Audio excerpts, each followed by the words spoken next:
Morning, Lorna. Are you our, oh no, Tim and Erin are our coaches today. You're on mute. I'm only in for a few minutes to come take attendance. My daughter has a physical at 9:30. Oh. So I figured I'd come in and jump in. And Last one, Lorna. Last one. We did it. Yay. So excited.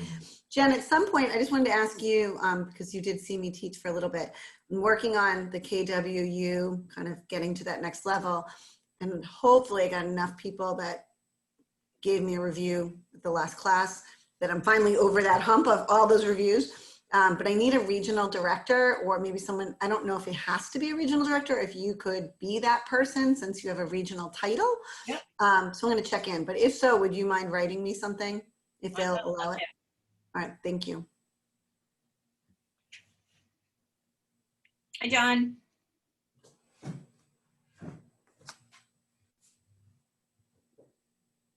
Morning, John. Lorna, do you think we should do a trivia before we get started this morning, or a script off, or what do you think we could do I'm going to give this book away. Ooh. What do you think? I think some trivia would be good. I think maybe a little MREA trivia, or things like what's the daily 10 for, or things like that. Yeah. All right. Will you help me with it? Sure, I'm happy to help. I have some good. I'll start thinking now. Good morning. Hey,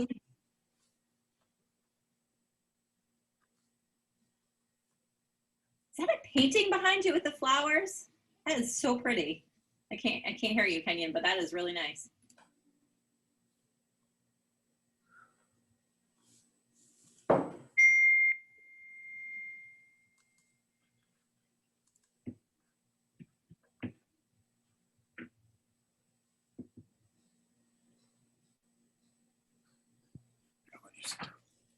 Well, I might need you to, Now we can hear her. are you here, Erin? They're not plugged into anything. That microphone's. We can hear you. Oh, okay.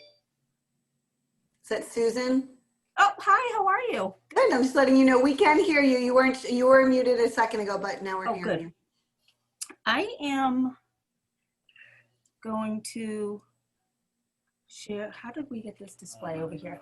I'm just having an issue with getting my display right, but I'll be there in a second.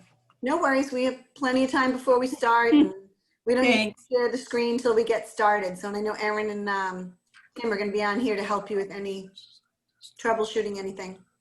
Perfect. Well, we're all here to help you.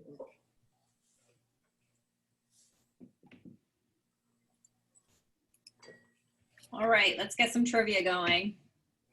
We have 5 minutes before we get started on our last. It's our last one, right? This is our last night. Cannot believe it. I know. By fast.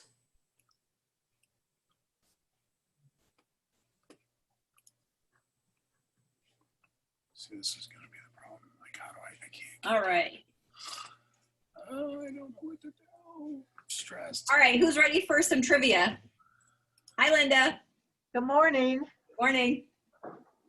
Hi. All right, we're going to do some trivia. And the person with the most points before 9 o'clock gets shipped one of these babies. It's a great book. All right, raise your hand or unmute yourself. Lorna's helping me be a judge on this. So once I say the question, chime in with your name. So say your name and then you could answer, okay? Here we go. And I'm going to say that a couple times because we have more people joining us as we go. And the first question is around the Millionaire Real Estate Agent book. If you have that book, that is our GPS and our map to Keller Williams. First question, what are the 3 L's of the Millionaire Real Estate Agent? Chime in with your name if you know the answer. Are we stumping them or they don't want to play? They are. I think we're stumping them. Oh, this is Leads, listing, and leverage. Linda! Linda got the point. All right. All right, here we go. Here's a question. I'm going to say the sentence and there's 2 blanks. Fill in the blank. Lead with blank, not blank.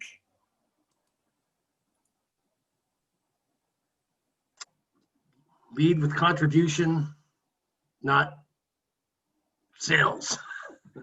That is good though. I like where he's going with that. That was good. I like it. But that, I don't think was the answer we're looking for. Anyone else? Is it your heart and not your head? That's a good one too. That is a great one too. Not in the MREA, but yes, that is a great one, Lisa. I'd give you a half a point for that one just for being a good answer. Lorna, what is it? Oh, you're gonna put me on the spot. It's early. Lead with revenue, right? Yep. Lead with revenue, not. I don't Expensive. actually know the not. I just always say lead with revenue. Who knows the next one? Let's see, we have Erin coming Not in. expensive. That's right. Lead with revenue, not expenses. All right. All right, here's another one. Jen Bovey. You ready? Morning. Good Yeah. morning. Playing trivia, Erin. Ooh, okay. I don't know the answers to anything. We have Linda B in lead. Okay, ready? It's think blank, aim blank, act blank. Who could fill in those blanks? Did you say that again? Absolutely. Think blank, aim blank, act blank. That's on our Lexington wall, Linda. You'll have to come visit. I'm thinking big. Think big or think bold. Think Think bold, big. be bold, live bold, or All live right, yeah, big. think big. So Think that's big. Be Aim high. bold. Aim high, aim Aim high. high. What's the third one? act bold. Act bold. Act What's bold. that? That was a group effort Yeah. right there. Hold on, You everyone. only get 25. What is that? A third. You get a third. Jim, Linda, and Michael. All right. Good teamwork, everybody. And of course, Tim Lindsay. All right. Let's see. I didn't say anything. Lorna, do you have any other questions you want to throw in? Well, it wasn't about MREA, but I was thinking about what does BOLD stand for? What does our class of BOLD stand for? I know. Anybody else? I hope we know. Bovie, if you and I don't know. I know, right? Hold All right. on, I know. Who is it? Who said they know? Who knows it? Come on, Jim. It's 9 o'clock. We need to know it. Let me pull it out. All right. Oh my Business goodness. Objective Life by Design. This is objective life by design. So here's the thing. Before we get going, it's 9 o'clock. It is the last bold of our entire sessions we've had. You have the coaches of all coaches that are on today that are teaching your session. Tim and Erin, they have been the lead coaches of all of the Ignite sessions as far as being on every day, organizing this with our other productivity coaches along with Lorna and everybody else. So you are really in for a big treat today. I believe they also have one of their mega agents on that's going to be Bovie, focused. that's the best part. We're not teaching because we have Susan Kenyon, who's arguably our best instructor of Ignite at our market center. And I think she proved it earlier in this session. She's one of the best instructors ever. So as a blessing to the region, I'm going to say fewer words than ever. I will monitor the door. Erin will monitor the chat, and Dr. Susan Kenyon will take over. Yeah. So we're going to get started in just a minute. I just want to, congratulate you guys for getting to the end zone for Ignite. And here's what I'm going to let you know. The PC coaches, the productivity coaches met yesterday, and we're bringing Ignite back to the region because this went so good. You guys were just so awesome. The participation, the coaches, all of it just really was amazing. So the coaches have decided to bring Ignite back live to you guys again for no cost. And that's going to be happening after Bold. So we're going to encourage every single participant on here to attend Bold, talk to your market center. They might have a package deal. They might have a reimbursement plan. It is an investment into yourself and in your business. Take Bold, and then we will be back and we will hold Ignite again. Here's the thing. Wherever you are right now in your business, it's going to be a different place when you come again the next time, and you're going to hear things differently. You're going to take different notes, and you're going to implement differently. I encourage you to take Ignite again. Congratulations for getting through to the last session. Please watch any session that we have posted on the Facebook group. That group is for you guys. We're not deleting anything. We're not taking anything down. It's there, it's for you, and it's going to stay there. So congratulations, Tim, Aaron, take it away. Let's finish this up. Thank you, Bowie. Real quick, just so everybody knows, if you're in the class today, I trust you've been here for the duration of all the classes. And to Jen's point, congratulations for being Wicked Smart and doing Ignite. Again, Gary's intention with Ignite is it is to be delivered to agents that have done less than 16 transactions in the last 12 months. So you're either in it and learning and growing, or you've gotten to the point where you are an ALC member or a mega agent and or a capping agent, and you're just going to start to deliver Ignite. So if this gets you to a point where when we relaunch in January and you're able to join us and be an instructor, please talk to your productivity coach. Please talk to your team leader. See how your market center is going to get involved so we can have more instructors join us and take one of the 18 segments. That being said, we do have the data. As Gary has taught us, collect the data, use it to our strength. So we do have the data of who has been in the room. And one of our great coaches, Darren, is going to be weeding through that over the weekend. So by Monday-ish or Tuesday-ish, I should say, there'll be an announcement on the Keller Williams New England Ignite Facebook page explaining that somebody spent the most minutes in the pool, which is pretty cool. And that being said, we are going to give you the opportunity in 2021 to go to, should we have one, a brick and mortar event like Mega Camp or Family Reunion or even a Spring Mastermind, which are typically all travel events.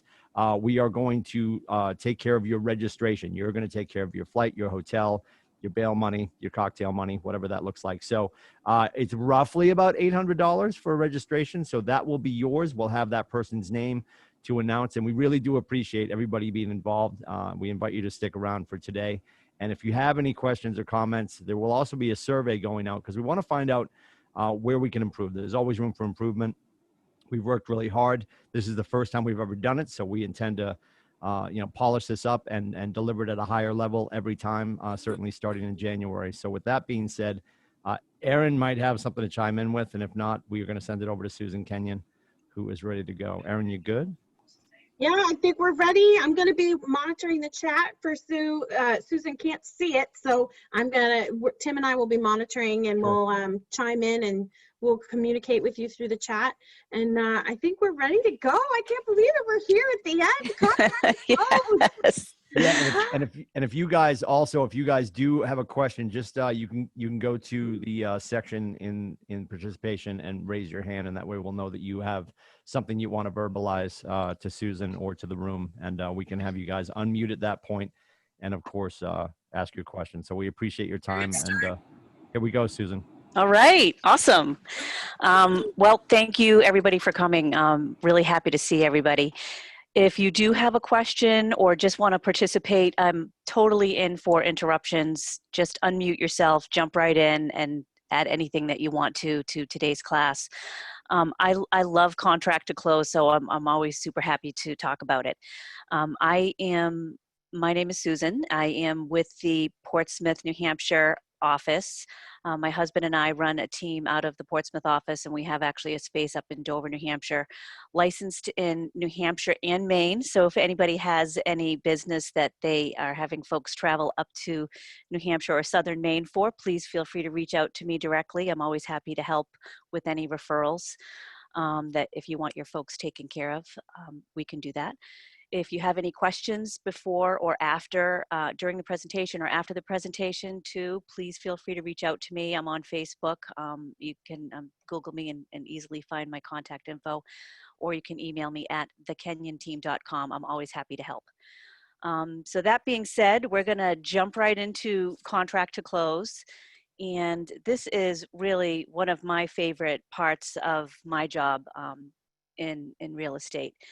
And this, jumps over to the right side of the page here where we're now running our business. But I do always want to remind everybody that the left side of this screen is super important. If you don't master and grow your business every single day on purpose with intention, you don't get the benefit of being able to run your business. So lead generate for buyers and sellers.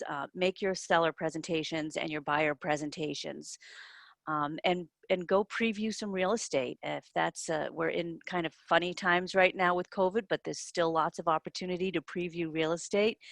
The more that you do with growing your business will help you with your skills, with your professionalism, with your confidence, and that will carry right over into running your business. Today, we're going to focus on the contract to close portion of that, which is really super fun. And nailing your contract to close really will help you get more future business. So congratulations. We're going to jump right into your under contract. You have done all of the work. If you've been working with the seller, then you've helped them prepare the house. You've done the listing presentation. You've marketed the house. You've shown the house. You've received offers. You've negotiated the offer, and now you're under contract. Or maybe you're working with a buyer and you're under contract, and you had to find the buyer. That was a lot of work. You have signed the buyer agency agreement. You've worked with the lender to qualify them. You've written offers. You've negotiated. In this market, you've probably written a lot of offers. You've negotiated the contract and you're under agreement. Now, from the client perspective, they're super excited. You're gotten them under contract. Your job now is going to be to hold the deal together. And when we're talking about contract to close, I learned early when I got my license by taking the Monica Reynolds class that the contract to close is like the dessert. So think about this perspective for your clients. They've gone, this is their dessert. You're going to go out to a really fancy restaurant. You're going to celebrate something really big and really important in your life. You get all dressed up. You go somewhere, they have valet parking. The atmosphere is beautiful. The food is phenomenal. The service is impeccable. And then they wheel out the dessert tray and they just have so much to choose from. Everything's beautiful. They serve your dessert, it comes over, and they put the plate down in front of you, and there's a fly on the plate. Everything else doesn't count. All of the work that had been done, the food, the service, the valet parking, when you're telling your best friend the next day over coffee how your night was, you're gonna be like, yeah, the food was great, but there was a fly in my dessert. That's what contract to close, why contract to close is important, why it's important to make contract to close super fun, stress-free as possible, easy, because if the contract to close doesn't go well, they're not going to remember all of the work that you did prior to that. If you've shown them 1,000 houses, if you've written a lot of contracts, if you've really walked them through the process really well, they're not going to remember any of that if you don't nail contract to close. So put a lot of time and effort into thinking about how you want your contract to close process to look. Does anyone have any thoughts on that? I'm going to keep on going, and we'll talk about today's agenda. Today we are, oops, I think I might have gone a little too fast. Oop, there we go. We are going, my slide's a little bit different here. We're going to build the seller timeline. And so we'll talk about contract to close from two different perspectives. We're going to talk about it from a seller perspective and a buyer perspective. And we'll start off with building the buyer timeline. So what this looks like is we start off with, we've executed a contract, right? We get that contract in, it's signed, we pop the effective date onto the top of it, and that sets off the whole timeline for your contract to close for the buyer. From the buyer's perspective, they're now super excited. They finally are under contract, they found their dream home. We're going to now need to remind them of everything that is going to happen, because when you had originally put that offer together for them and you went over the purchase and sales agreement, you talked about inspections and deadlines and dates, they probably don't remember any of that at this point because they're super excited. It's your job to make sure that they remember everything. And that's going to start with working with your lender. A lot of the things that I'm going to talk about today are really about relationships. So please, once you go under contract with your buyer, one of the first things that you're going to do is send that contract over to the lender. Do not let that be the first time or the second time that you're talking to that lender or reaching out to that lender. They should have been pulled into this process a long time ago. But now that you're under contract, you're going to be sending that P&S right over to the lender. And what I do is I have a canned email that I send over to my lender with the purchase and sales agreement. And then, you know, I'm very upbeat in any email that I send out. I send it to the lender, and then I also CC my client on that. And hey, we're excited to let you know that Aaron McLaughlin is under contract to purchase 123 Main Street. And then we're also going to set the stage for some other things. We're going to give them the contract. We're going to give them the copy of the earnest money deposit, and we're also going to let them know, you know, who we would like to use for title. We'll get to that a little later down in this slide, and also that we're not going to order any appraisal yet until we get through the home inspection process. So working with the lender is really important. It's important also because now we're also letting your buyer know that you're driving the bus here, that you are going to be coordinating all of those pieces, because they won't know when to call someone or what information to be providing them. So the first thing on the timeline is the lender. The next thing is the home inspection. The home inspection is really important. The home inspectors work really hard, and it's kind of it's a very important piece to the puzzle here in this timeline. And when I'm going over the timeline with my buyer client, this is where I really want to reiterate to them what the purpose of the home inspection is. We want to educate them about the house. We want them to learn how they're going to be maintaining the new home that they're purchasing. We are going to be looking for any major or significant defects that weren't previously disclosed. The thing about the home inspection is, you know, you negotiate a contract twice, once you go under agreement, and then once you get through the home inspection process. But the home inspection isn't for those little small honeydew items. They're for the major significant defects that you might find during the home inspection process. So you want to make sure that when you're talking about this timeline with your buyer, that they understand that. Have you guys had experience with this piece of the timeline with the inspection and guiding your folks through that?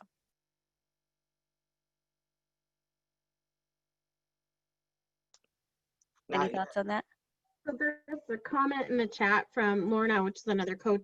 The Mass timeline has 2 contracts. So Mass agents have the offer, then the inspection, then the purchase and sales. I just wanted to highlight that. That way there's not any confusion later Sure. on. So, but similar, looks almost the same, just we have our contracts a little bit different. Okay, perfect. Perfect. I know we do have a lot of different states involved in this, Yeah. for sure. So that's the home inspection piece of the timeline. The next piece is home insurance. So when we're working with buyers and they go under contract, we also send out right on that, within that first day, we send out a email to our buyer client. And one of the pieces in there is reminding them that they are going to need to purchase a home insurance policy and have a binder for their lender. You want to make sure that you're reminding them of that. For some reason, the insurance binder's like always the last thing that they get done before closing, and you don't want to be getting really close to the closing date and have them still hanging out there with not having their insurance binder. So if you're working with first-time home buyers, they might not have a contact for that. So what we're doing on this timeline is we're really building a team. We're building a strategic partners relationships. We're building a team for your client, and you're the ringleader. So your job really here is to make sure with all of these different vendors and affiliate partners that you're making sure that you're pulling in the right people and you're sending your client to communicate with the different people on this timeline at the right point in time. The home insurance contact is important because they will need that binder for the lender. They also have to be prepared that you typically, if this is a situation where there is a loan and there is a lender, that insurance policy typically gets paid 1 year in advance for the whole policy. That will come out at the closing table with what they have to bring to the table for closing. Susan, we have some conversation going on in the chat about appraisal.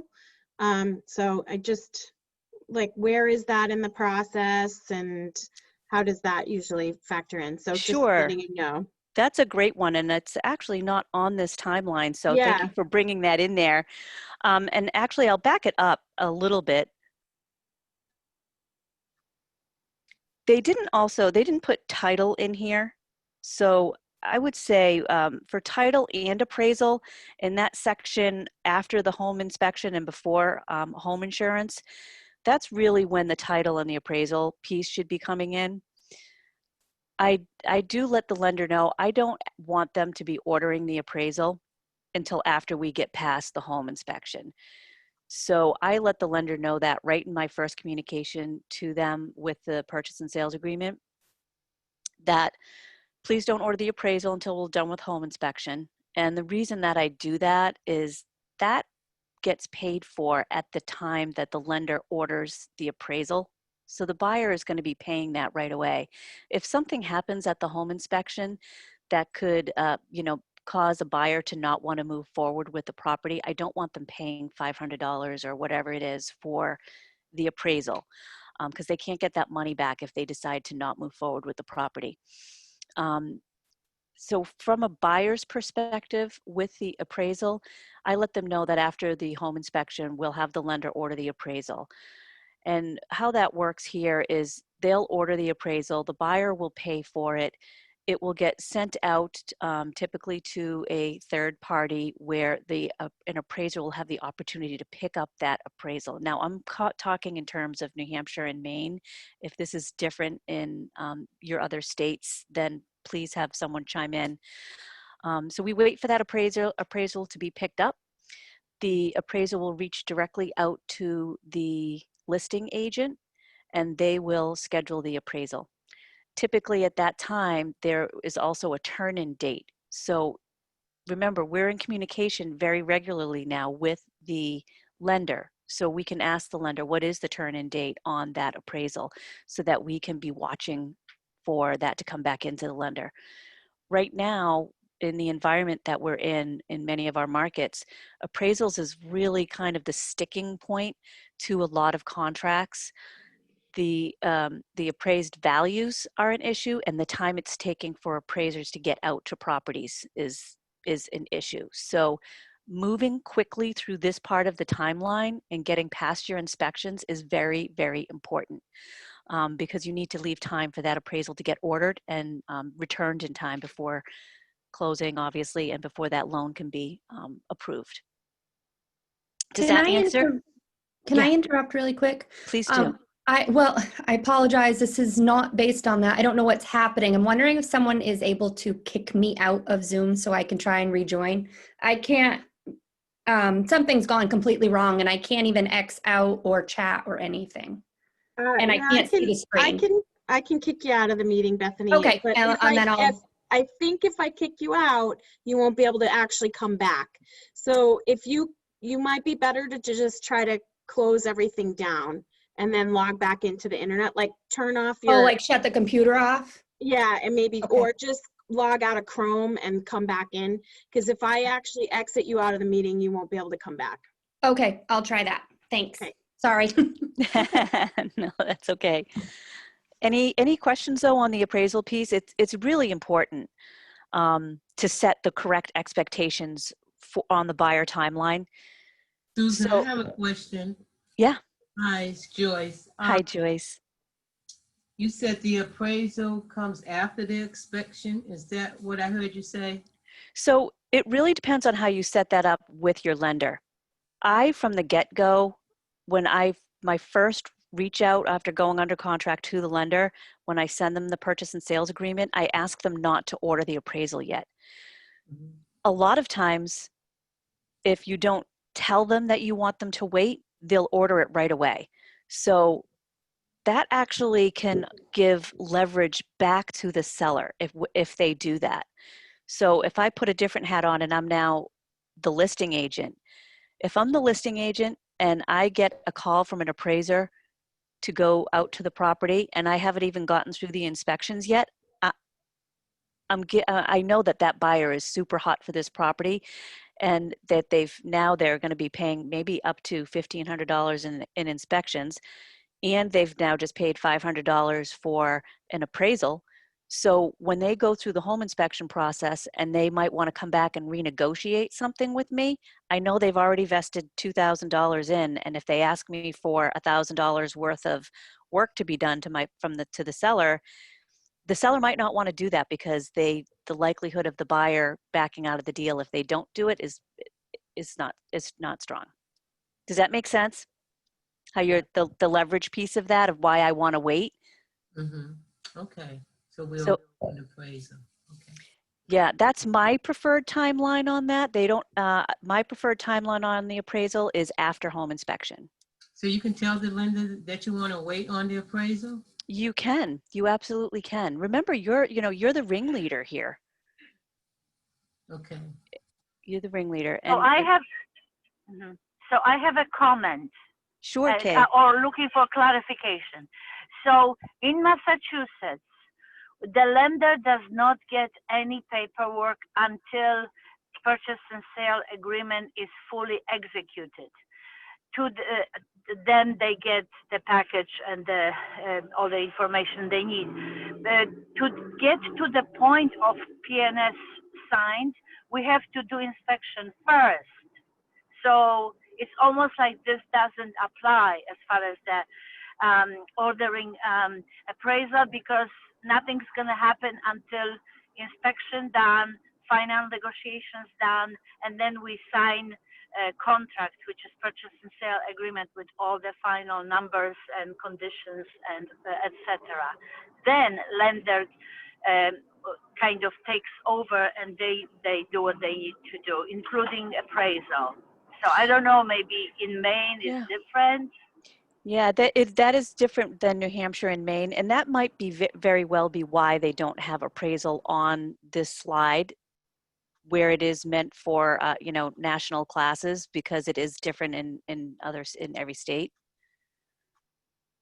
So you may not be able to do that strategy in Massachusetts that I'm able to do in New Hampshire and Maine. Yeah, and it's my understanding is that this is like one thing to worry less, because we don't have to worry about appraisal until after P&S. Mm-hmm. Mm-hmm. That makes sense. Yeah. One thing Thank you. Yeah, you're so welcome.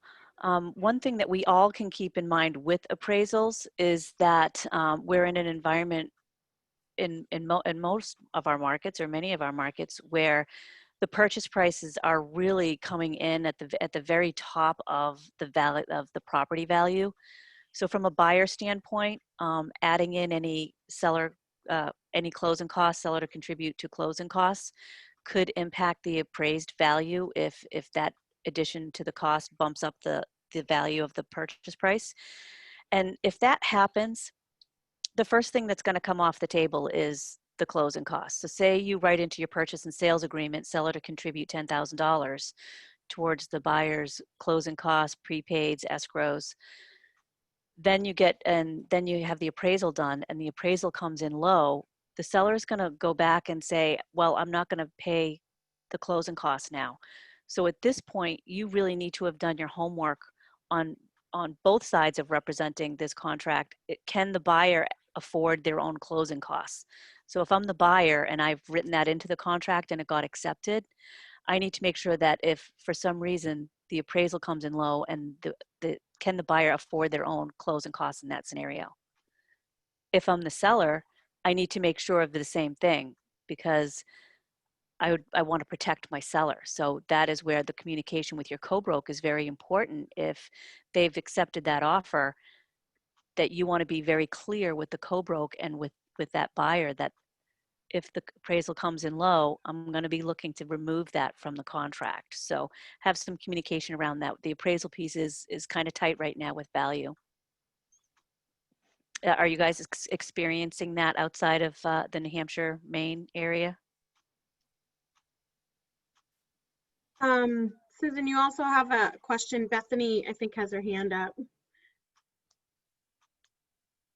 Yeah, sorry, my phone, I don't know what my computer is doing, but anyway, it just keeps kicking the screen out. But my question is kind of backtracking on the, so I'll start over. So I have two signed agreements, one for a seller, one for a buyer, but because of multiple things, we have not moved on to the next step yet. But with the buyer specifically, so we're waiting for her to sell her previous home. So should I be in contact with her lender? I don't even know who her lender is. So I wasn't aware that that's something I should be doing. So if it is, how would I start that at this point? I am just such a huge advocate for you jumping in with the lender right away. You really want to be building that relationship because your buyer doesn't always know the right questions to ask of the lender. Okay. And Well, you clearly might be neither able do I. Well, you're building a team, right? You're building a team for your buyer. So when I'm meeting with a buyer for the first time, I'm not even going to take them shopping until I've talked to the lender. Okay. I need to know that they can buy. So, what's a strong buyer, right? A strong buyer is someone who is pre-approved. Right. With And their at lender. this moment, that's part of the problem is that we are, the way that she became my buyer is quite a long story, but the end result is that she is, and it's signed, but it turns out she's not ready. So we're at a standstill for right now, waiting on her home to sell, which will then get her the pre-approval. So, and that's important for a couple of reasons, because now all of that piece can start to move very quickly. As soon as she's listed and you start showing, you could get under contract very quickly. So you need to have the pre-approval ready to go, and you need to be ready to go shopping right away, because you're going to want to line all of that up very carefully. So I would definitely, the short answer is absolutely call the lender today after you get finished with Ignite. So I would just ask her, because this woman, I've never even met her. She lives out of state. We've only been on communication through the phone. So I would just ask her. I do who's a the couple of lender? things. I would be very direct. Your buyer here is looking for you to take charge. So be very direct with them. Who are you using for a lender? Do you need a second opinion from a great local lender? Okay. And then reach out to that person, whoever that lender is. I reach out by phone and by email. I want them to know that this buyer is working with me, so they know who to call if there's any issues. You want to know how far into the process has the buyer gone with the lender. I mean, if they've called the lender and they've just told them my credit score is this, then they're going to whip out a pre-qual. Well, it's not really very qualified at that case. They can give that to anybody. You want to know, what has my buyer done so far And to they'll get tell me that sort of a pre-qualified? thing? Absolutely. I ask them directly, have you asked for any documentation? They can put a package together and send, without even being under contract, they can send information to an underwriter to get them pre-approved. Now you're a really strong buyer. If you have taken the time to talk to the lender, you've asked that lender to pre-approve them, meaning have you asked them for all their documentation? Have you sent that file to an underwriter? If they're approved, now when you go to write an offer for that buyer, you have that conversation with the listing agent. Not only are we putting an offer in, my buyer's already pre-approved, the lender's already reviewed all their documentation, and that looks like bank statements, tax returns, paycheck stubs, their credit. Those are probably the 4 biggies there. So I know that this buyer is able to purchase this property. What you don't want to happen is to go and write an offer and have the contract go, have that buyer go under contract, and then find out they really can't buy. So do all the homework up front, because remember, now we're in contract to close. This is the dessert. Mhm. We want it to be perfect. And by the time they're under contract, you should know so much about their lending that they're making sure that they're not going to hit any pitfalls in the rest of the process. Okay, Okay. thank you. What you're also doing is you're adding value. You're giving your buyer value all the time. You're showing them how professional you are. One of the reasons that we're doing this is because this is your future pipeline, right? Like we're working this contract to get to the closing table, but I'm going to be looking for reviews from this buyer. I'm going to be looking for referrals from this buyer. When they go and have dinner with their neighbors, I want them to say, my agent is on top of everything. She communicates with me all the time. I know everything that's happening. Because you know what happens. They go out to dinner and they say, oh, how's the home buying going? You want them to say, Susan rocks it. She is the best person. If you know anyone looking to buy a house, they should definitely call Susan. Okay. Does anybody else have anything? Yeah, I do actually. I was just gonna say, because the way that Bethany asked the question, I apologize. Oh, that's okay. Bethany asked the question, will the lender just tell me that? Now, I have had lenders that will not speak to me until my buyers give them permission. So when she just said that, I just wanted heard if she has, or if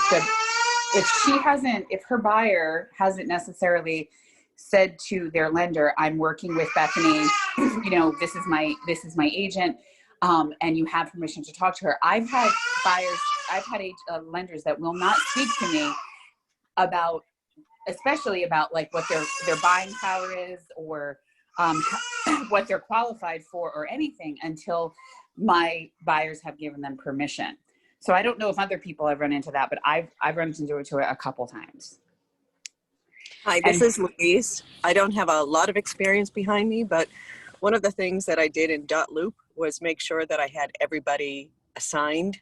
So I speak to the lender right away, and I make sure that they're speaking to my client back and forth. And just recently, the lender sent me a list of things that my client hadn't done, because I contacted them and said, are we on track? Are we on track? And they sent me a list of things. And then I got right on my client to make sure that they had those things submitted. So the lender communication is very important, in my opinion. Absolutely. And that goes right back to your buyer presentation. So at the buyer presentation, and even before that, I'm trying to get all of us on board at that time. So when I first start speaking with a buyer, and I'm asking them about their lender, and I'm getting the lender's contact information, you can start at that early phase with sending a group email, putting everybody on it, the lender, the buyer, you're on it, starting to set up the process, starting to set up the expectation that I'm the ringleader, that I'm going to be reaching out frequently, that we're all working as a team, because the most important person here is your buyer, and I want to make sure that buyer is all set. So if you're having a hard time with a lender not wanting to communicate with you, then take a step back and have a conference call with all of you on the phone at the same time. Let your buyer know, I really need to have open lines of communication with your lender. So let's get on a conference call so that you can let them know right from the beginning that that I'm going to be needing some information, and give them the authorization to speak with you. So you can certainly kind of back up a little bit when you're starting to hear those objections, or if you're not getting a response back from the lender, then take a step back, find out what the issue is, and get your buyer involved with giving them authorization to talk to you. That's a good one. I'm going to keep going on, but jump back in, and if another question comes up, even if you think of something from a previous slide or anything else, we can certainly go back and forth that way, because contract to close is like that. Sometimes you move forward and sometimes you have to go back and recover stuff. Home warranty, we don't really see a lot of things with home warranty right now. I really think home warranty is an awesome option when we're in a buyer's market. What a home warranty does is you can purchase a home warranty package. The last time I've had to do this with a client, it was about $500 for a 1-year home warranty, and it will warrant the major systems in a house for a year, if that's the term of the warranty that you've purchased. And what it does is if you have a buyer that maybe it's an older home, they're worried about the furnace or something like that, if you offer a home warranty, it kind of takes that question and that stress off the table. For example, I want to put an offer in on a house for my buyer. They're uncertain on the furnace because it might be, maybe it's 15 years old, and they're right to be concerned. Now you have the seller who is saying, that's a 15-year-old furnace, but I have it serviced every year. It runs great. It's a Buderus, so it's the top of the line. It's going to run for another 15 without a problem. And guess what? They're right too. The home warranty kind of takes that argument off the table. If you want to throw in a home warranty to say, okay, here's a home warranty. It will protect the major systems, including the furnace, for up to a year while you get to learn how great that furnace is. So it may be a tool that you can pull out of the toolbox to get a deal closed. I did find it a very helpful tool in a buyer's market, not as necessary in a seller's market. And then you get to close. So you do all of these things. You execute the contract, you work with the lender, you do the home inspection, you have the appraisal, they have the home insurance binder, you may or may not have a home warranty, and now we're getting to the closing. And that is a timeline for a buyer, unless anyone else has something else to add. Susan, there was a couple of questions and I just sort of responded to them about pre-approval and pre-qualification in the chat, but I didn't know if anybody else had any other questions. I think just the confusion around what each one is, and really just that it depends on the lender, and they are each lender actually can call it a pre-qual, and it might have more, they may have pulled a credit report, they may not have, like so what I had responded in the chat was just it's important to know your lenders and what they are calling each thing. And then someone else had asked about going over title, which I didn't respond to yet, and does a home warranty cover septic systems? I don't know about the answer to that. So those are some of the questions in the chat. So home, may I? No, yeah, it does not generally. Yeah, I don't think It so. does not generally, but it's optional, so you can add it, pay a little extra. Yeah, I think it probably depends on the product that the company is offering and your location. Yep. With the some of the companies, I go ahead, Kay. I work with home Warranty America, home choice warranty, and they do additional costs. Yeah. You know, if you are looking for a specific piece to be covered by the home warranty, you just want to make sure that it absolutely is. Don't assume. And all home warranty companies are different. So you also want to make sure that the buyer is reading and accepting all of those terms. Because a problem after the fact, if they think something is covered and then it isn't covered, you don't want to get that phone call. That's not a good one to get. Yeah. With the pre-approval and the pre-qualification, generally the pre-qualification does not have much behind it. It's generally that they could have even just verbally given a credit score and received a pre-qualification. Now we're in such a seller's market in most areas that nailing this lender piece is one of the things that's going to make your buyer a stronger buyer. And you're going to have to sell that to the listing agent. Especially if you're in a competitive situation, knowing exactly where your buyer is with the lending process could make or break a contract. So get into relationship with that lender. Find out if they're more than pre-qualified. Find out what the pre-approval for that lender looks like. What did they already provide for documentation? Has the underwriter actually looked at the file? If all of that has happened, that is a great selling feature when you're writing an offer on a property. Because remember, we are always selling. We're selling to the lender. We're selling to the lender how important it is that I am in the know of what the status of the buyer is, and I'm selling to the co-broke how great my buyer is, and I'm selling to my buyer all of the time that they can trust me, that I will give them good advice, that if I get them on board with doing that work up front with me, when I need them to do other things into the process, they're going to be jumping to do it because I've shown them how important it is to take my instruction. Was there anything else in the chat? Are we good? I think there was just a question about title, but not every state does title. So Yeah. I think that's going to be different depending on where you are. But Yeah. you can address that if you want to, just sort of Sure. quickly what title means for us. Yeah. So, and relationships with your title company. So we're in, New Hampshire is a state that uses title companies. Massachusetts uses attorneys.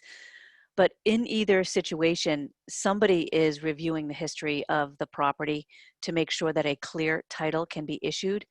And they use abstractors to go back and research the deeds and the ownership of that property to make sure that the current owners actually have a clean title, meaning there's no previous mortgages that weren't discharged correctly and recorded.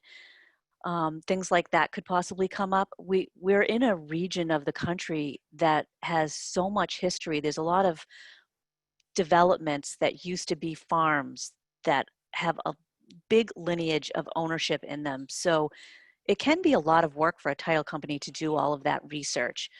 And that's what is going on with the title company or with the attorney.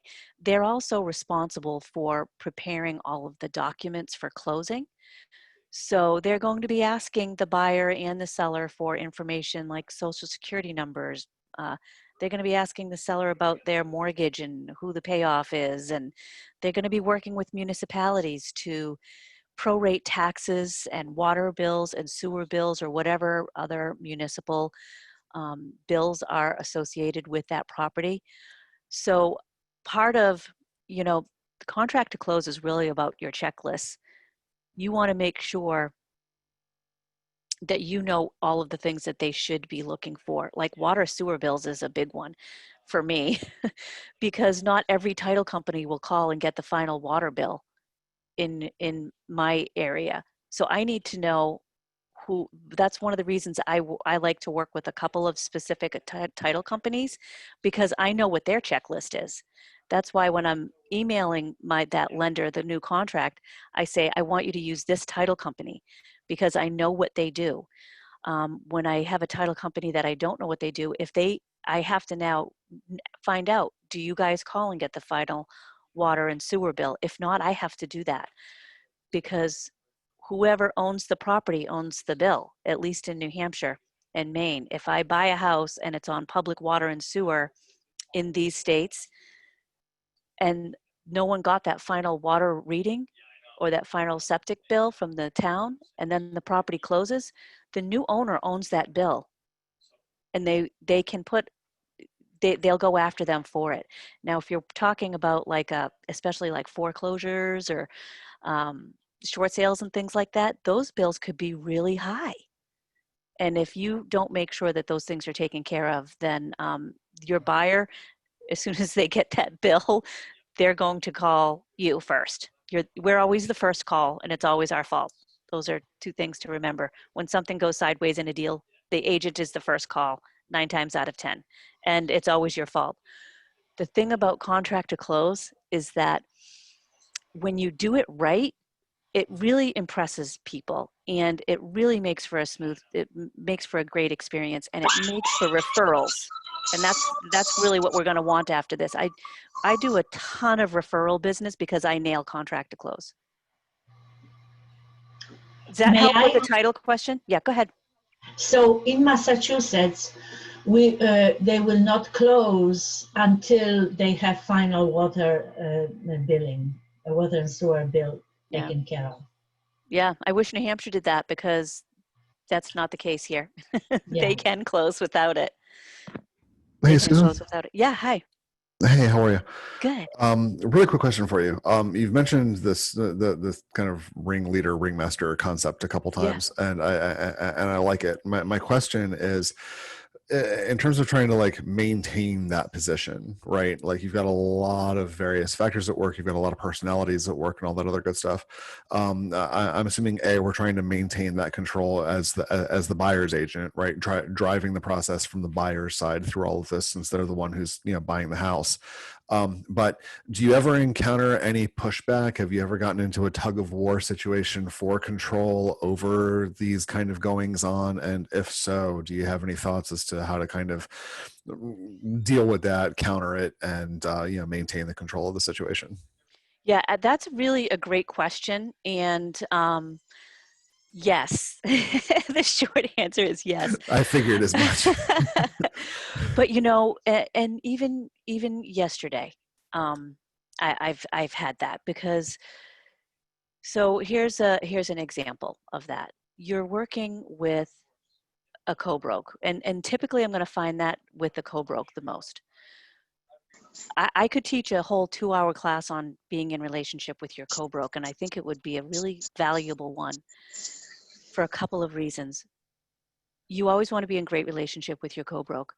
How things go from the beginning of contract to close, because those things will tend to come up and have a, kind of a battle of will later into the contract to close process.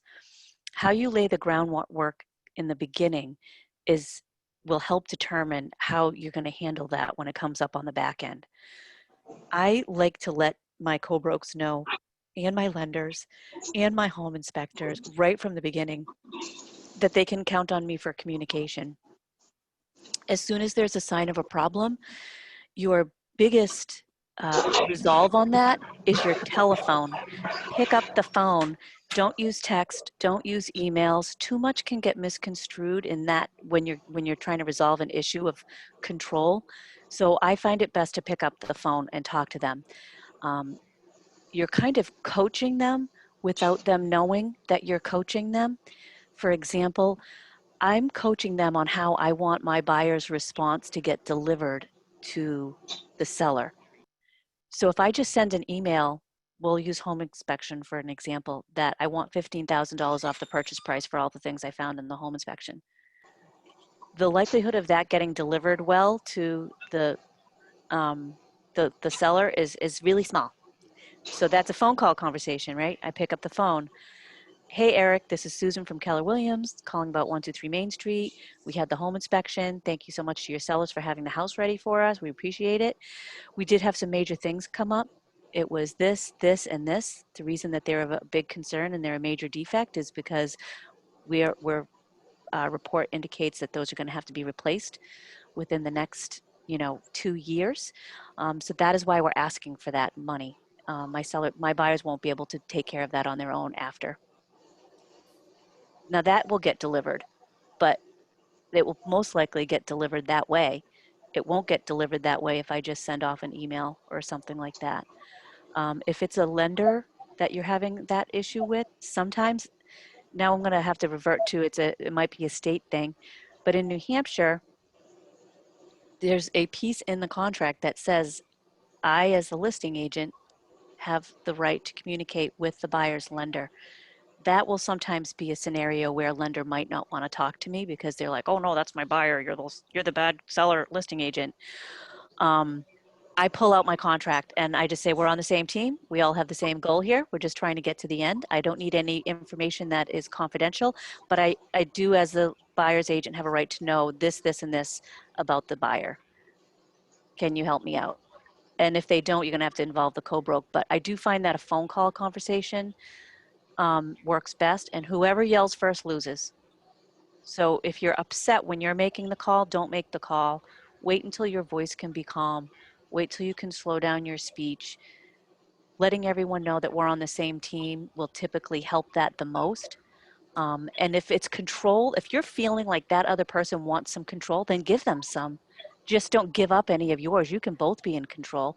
Two co-brokes that want this to go so smoothly that they both want to be in control, is that you're getting to the closing table. So thank them for that. Thank you for being so involved. I really appreciate that. Does that help? Yeah, it does. It's actually interesting that you put so much emphasis on the phone call, because like part of me, I guess maybe from like prior lives, would have defaulted to email to establish that kind of paper trail of communication. But you know, in something that's more relationship based, you know, I guess, yeah, the phone call is really kind of the, you know, the way to do things. If you need to make notes, like, yeah, make notes in the CRM or whatever the case is. But yeah, getting away from that whole paper trail mentality and just picking up the phone and having a conversation. Honestly, that's the first time I ever really thought about that in depth. So yeah. Yeah. Well, Susan makes a great point. If you can create the agreement verbally over the phone and then cement it with an email, because I appreciate what you're saying, Eric. It's diffusing. Everybody's energy will come down. People are super tough behind the keyboard. They're gonna react and behave differently over the phone. It's the closest thing we have to being in the room with them. And you should be respectful of the fact that anybody could be on speakerphone when you're on the phone with them. So make sure that, you know, obviously Dr. Kenyon said, you know, whoever yells first loses. Don't even yell second. Get yourself to a place where you don't need to yell. It's a great point. And another thing we touched on earlier this week that speaks to this as well is, you know, never creating a preconceived notion about who the other agent is, because we may have to go back to our buyers or our sellers with our hat in our hand and say, hey, the Kenyon stepped up here. This is a great opportunity for us all to meet in the middle. And they're like, well, last week you said she was awful, right? You have a dartboard with her face on it. Like, we never want to, we want to be edifying the other person so it can be a win-win for our clients. And again, more often than not, 80-20 rule, 80% of the business is done by 20% of the agents. And most agents, given the opportunity, are going to be phenomenal human beings. Just let them arrive with their heart in their hand, and you'll be amazed at what can take place in your business. Yeah. Thanks to both of you for that. I appreciate it. You're welcome. You know, a good go-to script for that is, especially with the co-broke, is your client has this perspective and they're right. My client has this perspective and they're right. We have to find a way for them to be comfortable with meeting in the middle. And it's not personal. It's not my home. I'm not buying it. I'm not selling it.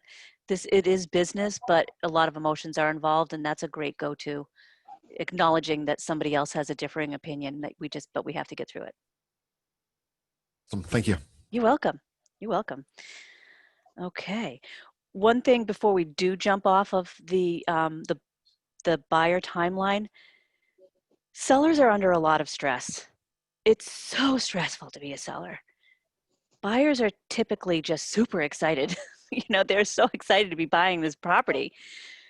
So set the expectation with your buyer of how much stress the seller is under. They're going to maybe do things that are out of character for them, and their knee-jerk reaction might be because of the stress that they're under. If you get some communication from a seller's agent that might not be so great, pull that not so great part out of it and don't even tell your buyer. The only thing you need to tell them is what is pertinent to the transaction. If you hear that the seller has said some things or done some things and it's not pertinent to how this is going to get to the closing table, and it's not obviously about a defect on a house or anything, it's just personalities, don't even tell them. Your job to shield them from drama. Okay. Oh wow, we're like a bunch of turtles here. We're on slide 5. Okay, we're going to build a seller timeline. The goal, you tell them what is happening with any timeline. The goal is here for the whole contract to close process is that your client should never have to call you for anything. You should be telling them what's happening before they even have an opportunity to ask a question, to ask the question.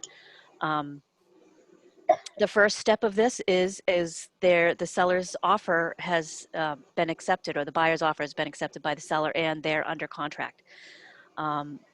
Who do you need to communicate with on this timeline? Just like the buyer side, everyone. I like to pretend I'm driving a car when I'm in contract to close. I look both ways constantly. I do my job and I make sure that they're doing their job on the other side. Your checklist should have a schedule of when you need to talk to each party so that you're not forgetting. You can be calling a lender every week because you don't want a surprise. Once you do have an offer on the that gets accepted, you need to prepare your seller that there's going to be an inspection. So just like we were preparing the buyer that an inspection is for significant issues or defects that were not previously disclosed, and it might be different in other states, but kind of using my New Hampshire, Maine background here. We need to prepare the seller that they have to have the house ready for an inspection. We have to be able to get to all of the systems. The systems need to all be functioning. They need to be able to see the inside of all 4 walls. So if your seller has a lot of stuff, maybe a borderline hoarder, you have to make sure that the house is ready for the inspection. They should be able to walk around, basements. You should be able to walk around the basement and see the foundation and all 4 walls. They'll need access to the attic. Sometimes that might look like a scuttle hole. So I don't want to move someone's clothes out of a closet so that the inspector can get to a scuttle hole. Have them do those things so that you can get through the inspection very easily without people getting frustrated that they can't see the actual house. If there's, they need to see the furnace, they need to see where the water is coming, the wells coming in, they need to see filtration systems, they need to turn on the heat, make sure if it's summertime that there's oil in the tank, that they can make sure that the heat's working. Trying to think of what else, but those are kind of the big ones for inspections. Again, you're building a relationship here. What you don't want to do as a listing agent at an inspection, do not argue with the inspector. You can deal with whatever comes out of that inspection response after, but it doesn't look good if you're arguing with the inspector. Now, if they're saying something that's false, it's okay to jump in. Like if they're saying that's a 100 amp circuit board or electrical panel, and it's not, and it's not, and you can show them that it's a 200, then you can jump in and go, oh, well, it's actually a 200 or something. But do it nicely, do it professionally, and don't get your guard up and sound defensive. So let them know that that's what's going to happen for inspections. And when I'm working with a seller, and I'm back here, a step back on the offer part, and I'm receiving offers, I'm making sure that that buyer agent knows that when we get to the inspection process, we're only going to be talking about significant issues. Please make sure your buyer is aware of that, so that they're not coming back with a honey-do list. We're not putting outlet covers on. Know what your seller is able to do also. I'm going to jump in here with inspections and really highly recommend you guys start getting comfortable talking to your sellers about doing a pre-inspection. Inspect that home before you even go on the market. Take the questions off the table. I put my pre-inspections right online so a buyer can see that prior to even going to the house. I want to disclose as much as I possibly can. What that does is, if you're in a state like mine where you negotiate twice when you go under contract and during inspections, it takes that second negotiation almost completely off the table because you've already given them a professional inspection report, detailed, and they already know what the major defects are. That way, the buyer's agent can structure their offer knowing what that is, what those defects might be. Susan, there's a question in the chat about Jim asked a question. I was told it is not appropriate for the listing agent to travel the house with the buyer's inspector, the buyers and the inspector. I'll throw in my 2 cents. I want to represent my seller and I want to be privy to the conversation. Not if they're going to have a sidebar conversation. Yeah. Although if the buyer's agent comes back with the report and the concern and they're like, well, yeah, but he said X, Y, and Z about that room, I'll be like, well, I was there. And when we reviewed the red flags, he talked about it in this way, but not in that way. I do want to be privy to the inspection. I want to be there to represent my seller. Of course, there's always going to be moments where the inspector and the buyer and the buyer's agent may go off in a corner and have a private conversation. They've hired that individual to conduct the inspection for their purposes. Most agents are experienced up here. Again, this is Market Center 463. We have agents that work in Massachusetts that may feel differently, but certainly New Hampshire and Maine, traveling the house as a group and being privy to all of the findings is not necessarily an issue. Again, talk to your management team at your office. They may feel differently, and I'll let Susan jump in here too as well. I follow. Hey, I feel like, who doesn't want to be with me? I'm happy to hang out with you for a couple of hours. There's a short list. We'll review it later. But anyway, yeah. You know, I'm not hovering so much, and I'm not arguing with the inspector. I think that, you know, it is a little annoying if you have a listing agent following you around that is arguing everything that the inspector says. That would be a problem. But the first thing that's good, you know, remember we talked about how stressed out the seller is. This piece here is super stressful for a seller. As soon as that inspection is over, they're going to ask you, well, how'd it go?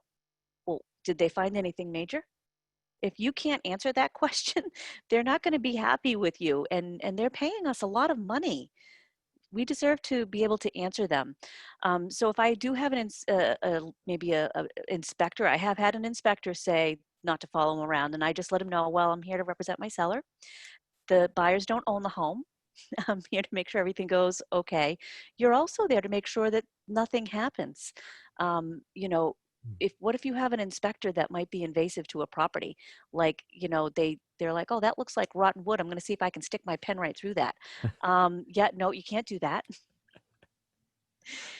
They also, you know, you have to make sure that nothing is, if there's a buyer there that maybe has kids with them and they're following them around, you have to protect that property and the seller's belongings. So that's another reason that I want to be in the room. And you may have the answer to a question that will allow the inspector to do a more thorough inspection. Like it might be, you know, it might be a quirky heating system, or the thermostats might be something that they're not used to, or maybe the water filtration system, or maybe 100 other things could be happening. If you have information that allows them to do a better job, it's the right thing to do. That's how I handle One more that. question in the chat before we skate forward. Bethany Pitcher asked, and it's a great question. I don't think there's a wrong answer for this one. She says, this is basic. I'm listing a house in the next week or two. Pictures are coming next week. Do you suggest pictures of parts of the house that would be deemed unflattering so that we are disclosing that beforehand, such as an outdated bathroom? I'd say if you're going to omit pictures that might be more flattering to squeeze in the unflattering bathroom, that wouldn't be great. If the house is not that vast and you can get pictures of everything, it's not like it's a dysfunctional bathroom. It's a functioning bathroom. It may have a mauve tub that you're not wild about. They're going to find out about it eventually when they get there. So my vote would be, I'm going to share all the pictures, and I'm going to hire the right professional to shoot it in its best light, pun intended. I agree with that. My take on that is I want to show the good, the bad, and the ugly. Because sellers are so stressed out, you know how much stress it is getting ready for every showing? And when you that's the thing that's really difficult. So I'm a brand new agent. This will be my first listing. And it's also an elderly man who has he's lived there since 1976. He's moving out into a retirement home. So it's a lot. And I'm trying to navigate it with him. And he's like, and I don't know how much stuff to have out, how clean to make it look, what pictures we do take or don't take, because it's not a standard, you know, home that you might have where someone is super capable of making it staged and spotless. It's also not a super high cost listing. So it's just hard to know how much work to put in, what to show, what to not show up front, because I don't want a bunch of people coming in and being like, ugh, this isn't what I expected. But I also don't want to post pictures that are deterring them. So I don't know quite how to navigate that. Yeah.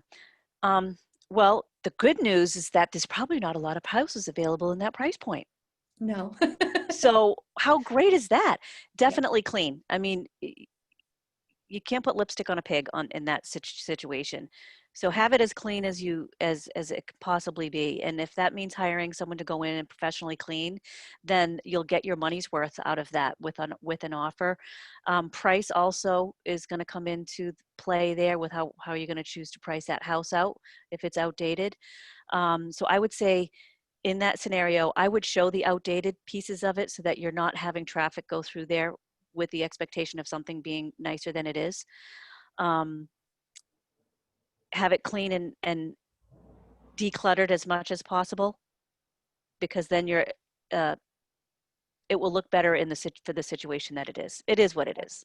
Well, that's the thing. It is what it is. And so I again, from a brand new standpoint, it's difficult to decipher how much, like we're supposed to be listing it on the 12th and it is not ready. So therefore my goal is to be taking pictures on the 12th and listing it on the 19th. I'm just wondering how perfect I wait, because I don't know. This is the thing I tell my sellers, whether it's a perfect house or it's not a perfect house, don't rush listing it. By the time somebody walks through the door, that's their second showing. The first showing is always online, right? Especially today in the times that we're in. So have it as empty and as clean as you can have it. And then have the photos done. It drives me nuts when I see a listing agent put a couple photos in and then something in the comments saying more professional photos to come. Don't put it up yet, because now you already have put that out there and people have already said no to it, and they're not going to go back in a week and see if you have updated photos. So I think that, Bethany, you're doing the right thing by waiting until he's ready. Okay. Whatever you can do now to help him be ready, and make sure that all of your paperwork is caught up. If you have a contract, I don't know what state are you in? Maine. Oh, okay. So if you have a contract that says that you're listing on this date, but now it's getting delayed, you just want to make sure that you're backing up your paperwork to reflect that there's been a delay. I'm meeting him tomorrow and hopefully solidifying, because we also can't agree on price. So it's like, oh my goodness. What town in Maine? Turner. Oh, that's a little more, that's not my area. Yeah. I was going to say, if it's South Berwick, I might have someone for you. But that would be my advice on that. Okay, thank you. You're welcome. So we're going to prepare our sellers for the inspection process. They're going to have the house ready. Watch your dates. Most states have deadlines here for when inspections have to be completed by and when they have to be responded to by. If you miss the date, it's your fault, and you're going to have to own that. So don't be the agent that misses a deadline, especially around inspections. Appraisal, then you have to, after the inspections, you can prepare your seller for the appraisal process. And from their side of things, does the house have to be in the same show-ready condition as showings? No, but it still has to look really great. Why? Because we want the best value to come back on the house. And just like a buyer walking through the house, the appraiser is going to have an opinion as soon as they walk in to the property. We want to give them a positive opinion and a positive feeling as soon as they go through. They will expect to see some boxes being packed and stuff like that. That's fine. I also like to prepare my seller that the appraiser is only going to be there for 15, 20 minutes for a conventional loan, maybe a half hour for a VA or an FHA loan. And they could be like, wow, how are they going to possibly put a value on my house? They were here for 15 minutes. So you have to prepare them that the appraiser does all the heavy lifting back at their desk while they're running comps. and while they're doing research on the property. And I want to tell them that, even if they don't tell me that that's a concern of theirs, because sometimes they're not going to tell you. You kind of want to answer that, so in case they're thinking it and just not wanting to say anything to you. The question does come up, like, what do you give an appraiser? I don't hand them a stack of comps. I always come ready to talk about comps. I come with a purchase and sales agreement in case they don't have it, but most of the time they have all of that stuff. What I want to do here is be in relationship with the appraiser, because I let them know, if you're having a hard time comping this out, please call me and I can help you with that.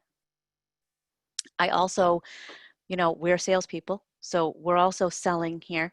You need to make sure that they're aware of, if it's a new kitchen, if there's radiant floor heating, if the furnace is new, if the roof is only 5 years old, all the windows were replaced 2 years ago. Those are all things that add dollar value to the property. Not all sellers fill out a property disclosure that great. So if it's not clear on a disclosure that they have access to, that all of these updates have been made, it's your job to let them know about the updates. The other thing I want to say here is, I just talked about the getting your sellers to inspect the home, pre-inspect the home prior to going on the market, and making that available to buyers. I put that right on the MLS. As soon as I'm under contract, I take that off of the MLS. I don't want an appraiser seeing a home inspection report. It can backfire on you, because then they can go through, you guys have all seen a home inspection report? It points out every single negative to a house. That's the job of the inspection report. It's not to talk about how awesome everything is. It's to talk about what the problems are. So I don't want to have an appraiser automatically having a whole 50 to 100 page list of things wrong with the house. I want, in their mind, to go back to their desk and have a list of attributes to the house. So that's why I would take the pre-inspection down, and I would focus on talking to the appraiser about all the benefits and the features of the home. Oh my gosh, and we had so many offers on this house, it was so competitive. I want them to know that, because that does bring some value, but you have to sell all the time. Anyone have any questions in the chat, or want to jump in on a question on how to prepare your seller for an appraisal?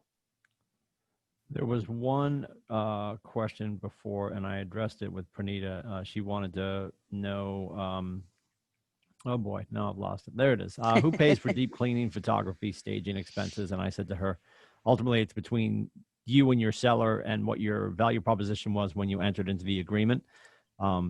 If it's something that comes up after the fact, like a deep clean or something like that, it would ultimately be to the expense of the seller to have, the rugs done and stuff like that. Although you could also do it out of pocket, and then I don't know. Everyone's going to be different on that one. Yeah. Yep. Hey, that's a great conversation to have at your listing presentation. There's a lot of people vying for that listing.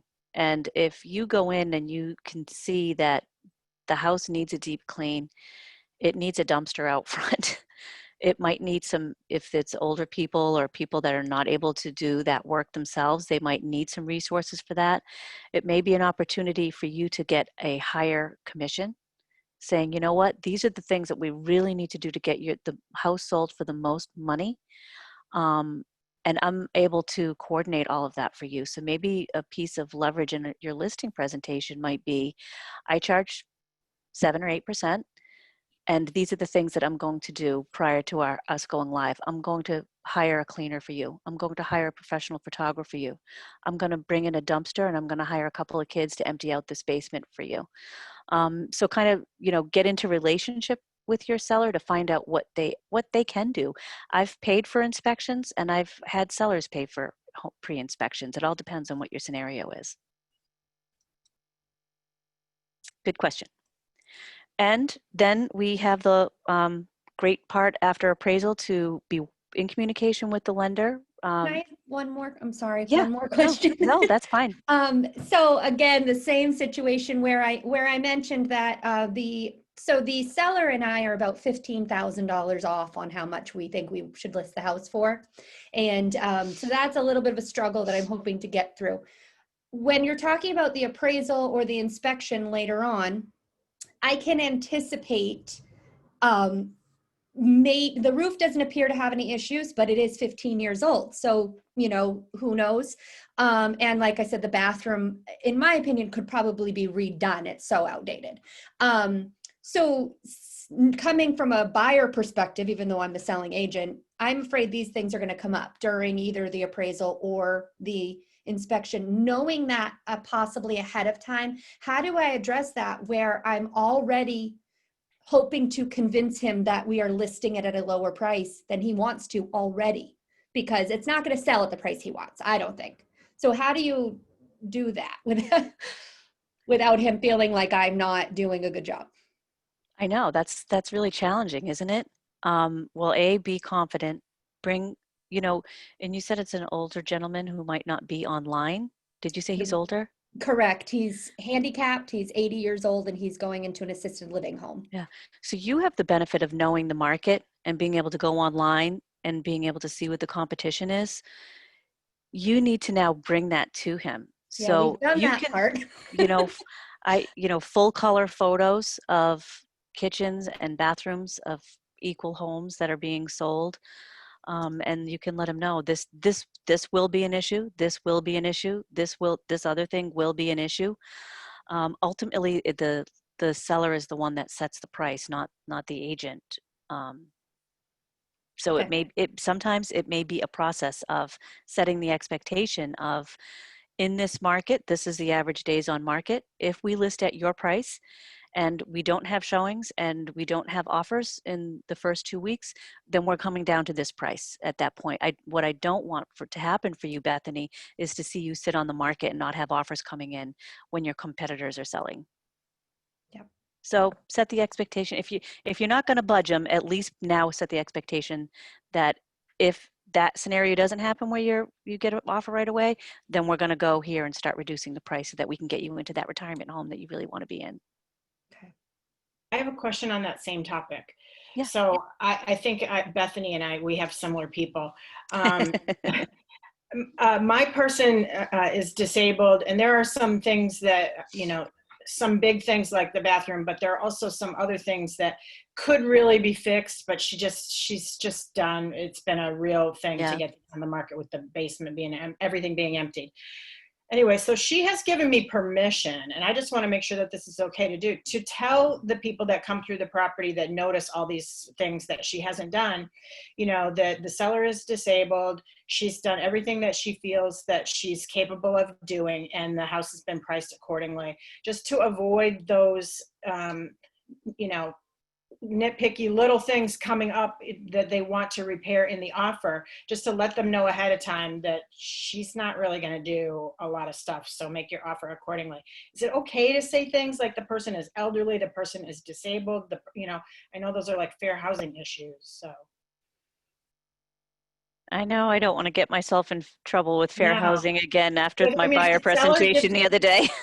If you shoot the seller an email and they respond to it and say, yes, that's okay, then yeah. Well, I think the most important thing to say is that our seller has, made the adjustments to the conditions of the property that she deems appropriate. The other, if you have other outlying concerns, anything that you decide that she's not going to do, I would gather local quotes. So you have the, lack of a better term, the ammunition of a local quote that we factored it into our pricing. Yeah. Going back to the roof, when we're all standing in the front yard, we know the roof needs to be mowed, right? Yeah. 25-year life design, and it's 24 years and 12 and 11 and a half months. Yet they don't want to spend the money on the roof. We got a local quote. We factored it into our pricing. Not to the penny, but here's our local quote, because then they'll be like, well, because they're going to come back to you with a $40,000 adjustment for a new roof, right? Yeah. So we just want to be able to say that, some other concerns we didn't address, we gathered local quotes for. I'm happy to share with you. Yeah. And that's how I don't really see where being disabled has any. Her age or disability, I wouldn't do that. I wouldn't personally do that. It really doesn't I don't really see where that piece matters anyway. If you're letting them know the seller's not in a position to make any repairs, that's why we price the house the way it is. It doesn't matter why they're not able to make any repairs. They're just not. Yes, thank So you, Susan. the Yeah, disclosure piece, just disclose it's about the property, and the seller is or is not able to make any repairs. Being upfront about it and disclosing it, that's the most important piece. Okay. You're going to have able-bodied people in your time as a realtor. You're going to have able-bodied people who are unwilling to do things, and you're going to represent them as a seller. So in terms of just fair housing and not putting your seller in a position of weakness, you're not going to share that personal information about their inability to do something. This is you're just going to make plans for it as a professional. So Okay, that's helpful. Thank you. yeah. I've got a question regarding the appraisal when it comes back. It We'll has get right to you, Kathleen. We there? Oh, Yeah, sorry, go go ahead, ahead. Jim. Okay. I have a question regarding the appraisal when it comes back. It has a really low comp that's thrown into the mix. It's tens of $1,000s lower than the others. How do you handle that? What do you? And it's dragging down the average. So the thing that's really challenging is once an appraisal comes back in, it is very difficult to get an appraiser to make a change to their value.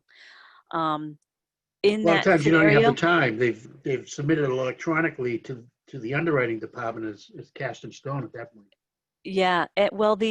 So typically the underwriters are they're going to definitely review that appraisal as well.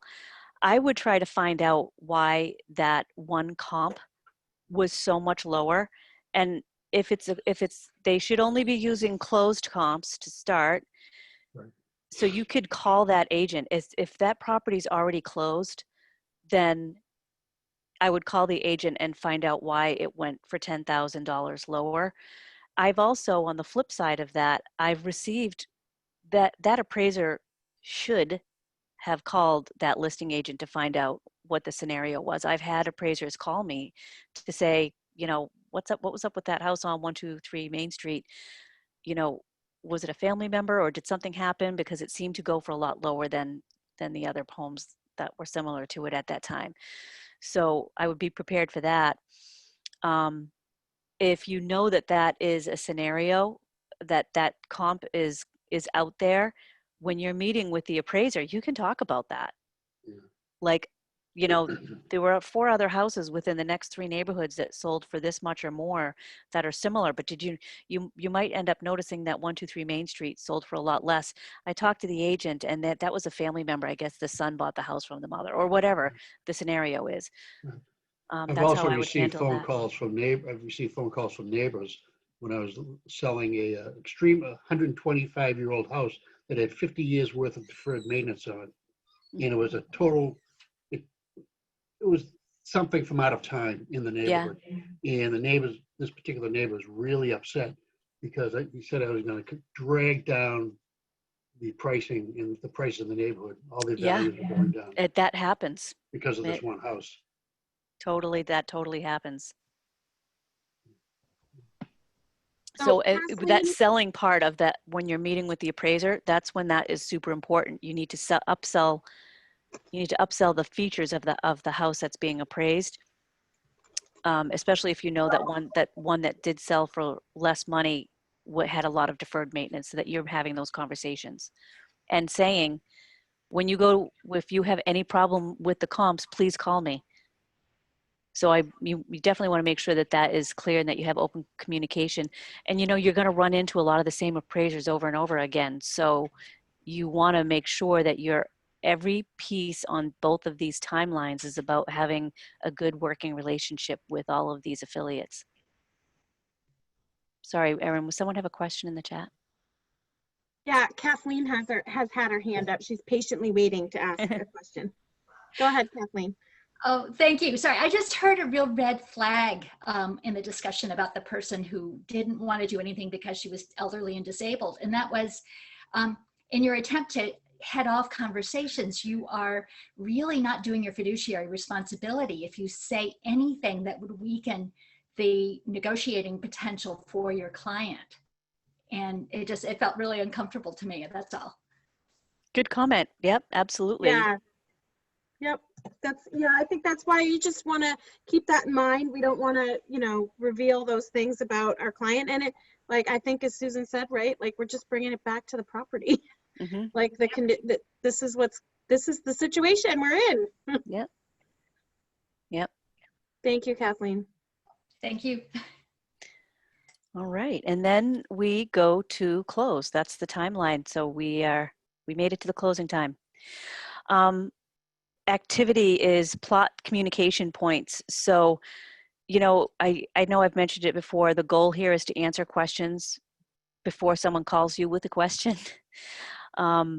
Having those reminders in command to make sure that you're having the reminder calls, to make sure that you're calling your people. Sometimes there's going to be bumps along the way, and handling it immediately is super important. Communicating that immediately is super important.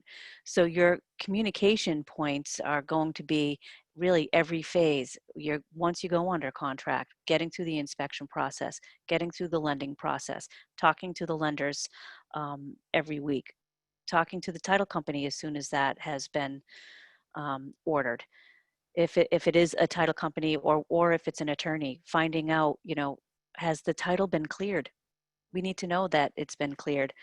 Have your checklist ready so that you know which questions you're asking of what people, and then always let your client know all of the work that you're doing for them.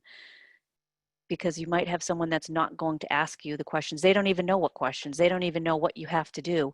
But you want to constantly be reminding them of all of the work that you are doing on their behalf, because we're going to be asking them for referrals and staying in communication with them after this transaction closes. And when they have any real estate related question, we want them to always feel comfortable to be reaching back out to us. And when they're meeting with other people in their life and in their jobs that are saying they might want to buy and sell, we want to be top of mind for what an outstanding job that we did for them.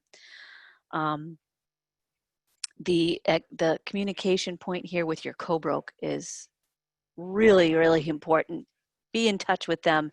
As soon as there is a problem with a contract, talk to your co-broke. You do not want these things to be a surprise to the other side. If a lending snafu pops up, and they do from time to time, call that co-broke and help them get their client through it, especially if it's a scenario where it could cause a delay in when you close. The sooner you address those, the better it is for everyone. The types of communication: verbal, pick up the phone. If you're someone that only likes to text, get over it and pick up the phone. Get over it. And the more deals you do, you don't want to. I know the agents that will only text me and will never call me. And when I have multiple offers, how I feel about that co-broke may impact how an offer is received. I want them to know that when they see an offer from Susan, that this is going to be a fantastic transaction, because she communicates with me throughout the whole process. It's very hard to communicate with someone that only will text, especially when there are big issues to discuss. You're going to want to find out from your client, early on in the whole process, how they like to be communicated to, and let them know that if you like to be communicated with text, when we have quick things to talk about, I'm happy to text you. But when we have something significant to discuss, then it will require a phone call. Are you a morning person or an afternoon person? When should I call you for those things?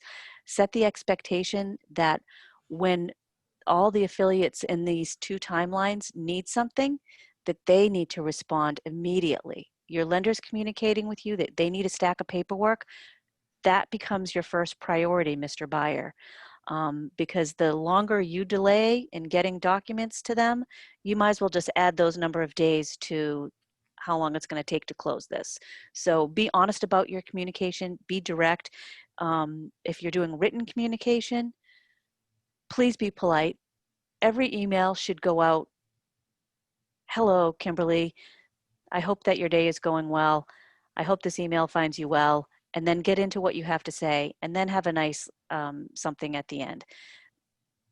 All of those things will come back to you in a positive way. Don't be the agent that puts the whole topic in the subject line and then says, can you respond to that, without any like, hey, Susan, how are you? I'm a person too. I want someone to ask me that. So be that person in your communication when you're writing it, when you're speaking it, or when you're texting it. That's a great point, Susan. We're always auditioning for our next transaction, right? Yeah. We want the starring role in their next play. Like, and I think we get hyper focused on, I want all the civilians. I want all the next possible clients to like me or want to be in business with me. I want all the next possible co-brokes to be in business with me too. And when we start to really shine for our personal businesses, and people that are co-brokes at other offices across the street love working with us, they're probably going to love really working with us and joining our team. And that could be, part of the conversation, that like every time I work with the Kenyans, it's such a pleasure. Like when people light up when they get an offer from you, they're like, oh my God, I hope this works out because I love working with them. They're eventually going to realize there's a lot of people at that office I really like working with. There must be something in the water, right? And and they start to drill down a little bit more. And again, 80-20 rule. We want the top 20% doing 80% of the business. We know those people are going to do better if they come here and play with us, because we just have the best business model for the real estate industry. So that's a great way to look at it, Susan, is you're always auditioning for your next transaction with these individuals. And you're going to keep running into those people over and over and over again. So play nice in the sandbox. Yeah, absolutely. And my husband and I run a team up here in New Hampshire, and we're always looking for great agents to join our team. So if any of you out there are great agents that want to join a great team, come join us, because we'll teach you how to do it the right way.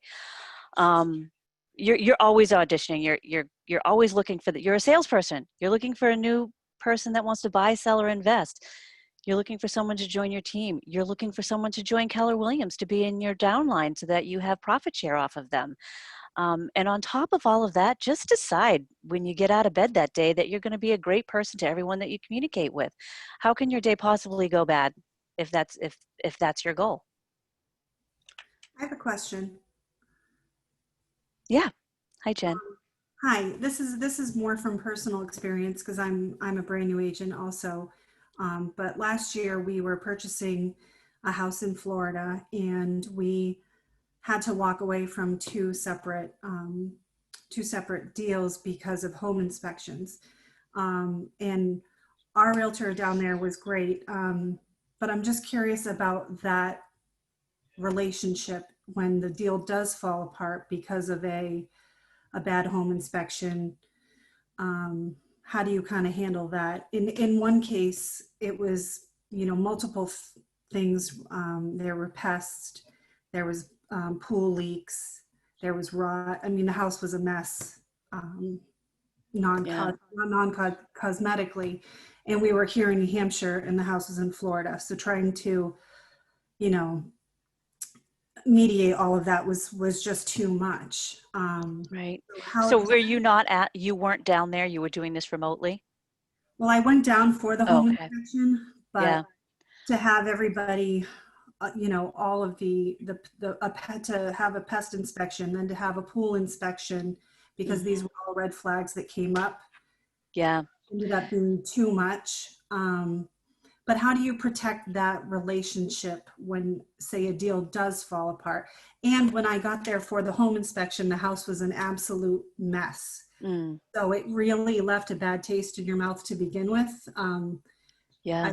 I don't think that the house was prepped for the home inspection. I mean, there was trash everywhere. It was, Yeah. you're spending a lot of money. So it kind of Yeah. left a bad taste in your mouth also. Yeah, and that's going to happen. So for me personally, when I'm showing a house, so we'll say we're in a buyer situation here, right, with a buyer client. When I'm at the showing, I'm just looking at different things than the buyer is looking at. So from your perspective of being a buyer's agent, how are you going to do that? I would say you need to really tool up and educate yourself as to what you're looking at when you're viewing homes. So when we went back to the very beginning, of, and I think it's on every single Ignite class, the, I'm going there, people. Hold on. Right here on growing your business, the number 4, preview real estate, you're doing that with intention of learning how to look at real estate when you're with a buyer, or looking at real estate when you're going to be consulting with a seller. You have to learn how to know what different heating systems look like. Is that forced hot air or is that forced hot water? You should know when you go into the house what it is by looking at it. You should be looking at points where there is potential rot. You should be looking at signs of leaking. If you're at a showing and you can't see the 4 walls or parts of the foundation where there could be a problem, you need to ask the listing agent if they could clear that and so that you can see it. You need to be standing in the front lawn and looking up at the roof to see, are half the shingles missing? Is that those over in the neighbor's yard? Is that what I'm seeing over there? You need to be looking at the ceilings for signs of a past leak, a current leak. You need to be flushing the toilet. You need to be turning on the water. You need to be opening up the vanity cabinets to see, oh my gosh, that's soaking wet under there. When I turn on the water, is it leaking? You need to be doing those things when they're looking at, will my sectional fit in the living room? That's your job. Tool up. That would be my best recommendation for you on that. If you don't know how to tool up, then find someone in your market center that can help you. Go to your productivity coach, go to your team leader, ask other agents that have more experience than you if you can go to some home inspections with them, so that you can see what are they looking at. Earlier when we were talking about, can the listing agent follow around a home inspection? You know what a great script for that, to make sure that they don't mind you being in the room? I love home inspections. I always learn something new about a house, so I'm gonna be here with you. And it's actually true. I do like home inspections. I'm that weirdo that likes to go to a home inspection because I'll learn something. But that's how I learned to know what to look for. Does that help? Yes, and then just protecting that, that co-broke relationship when something does fall apart. So yeah, so if you're doing all of those things, you make the offer, you're reading through the disclosures, right, with your buyer prior to making an offer. Hopefully some of that's been disclosed. If it hasn't, when I'm going on a showing, I have a printout of the listing, and I am writing right on there everything that I see: stain on bedroom ceiling, rot on outside window trim, peeling paint on shed, broken window in the basement. I'm writing all those things down so that when we're preparing the offer, I'm reminding my buyer, because remember, they just want to know if the sectional fits, that's all. They might not be looking for those, so I'm pointing them out to them while we're physically there. And then when we're making the offer, I'm reminding them that those were the conditions.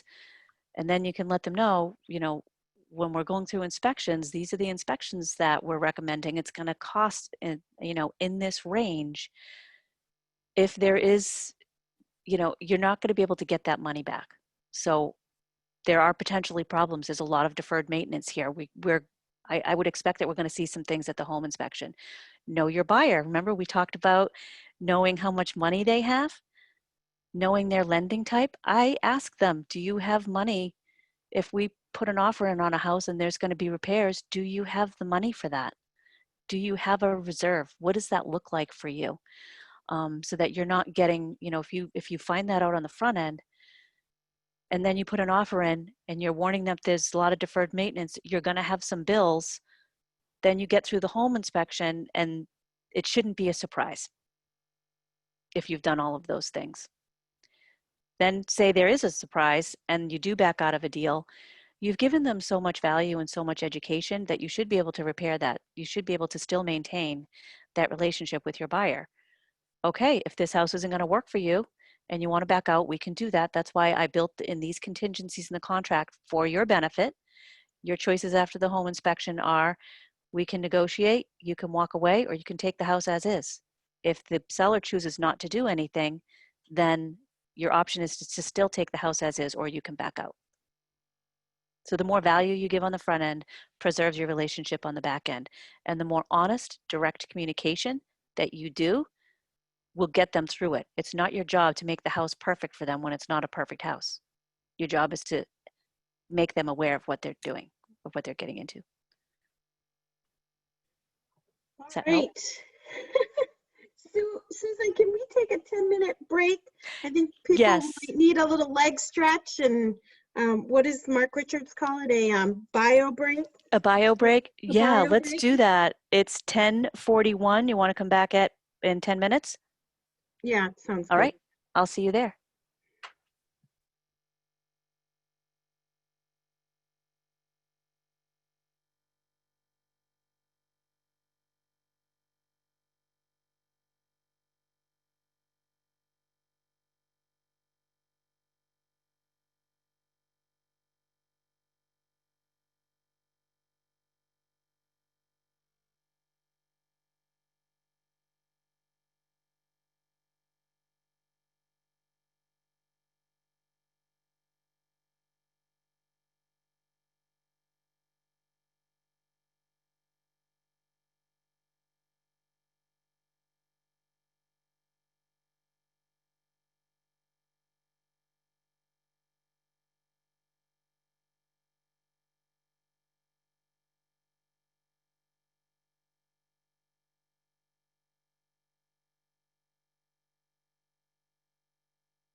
It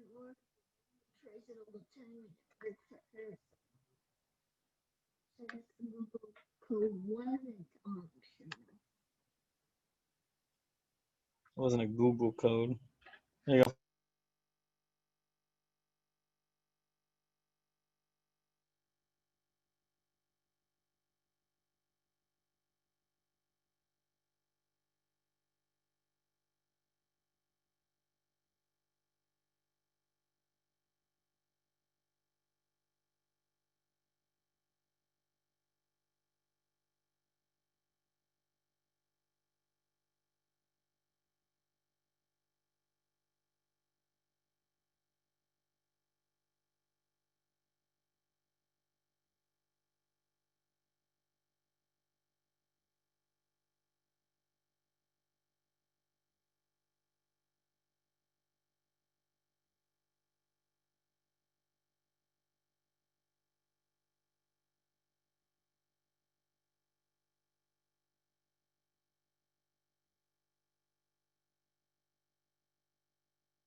Hello, everybody.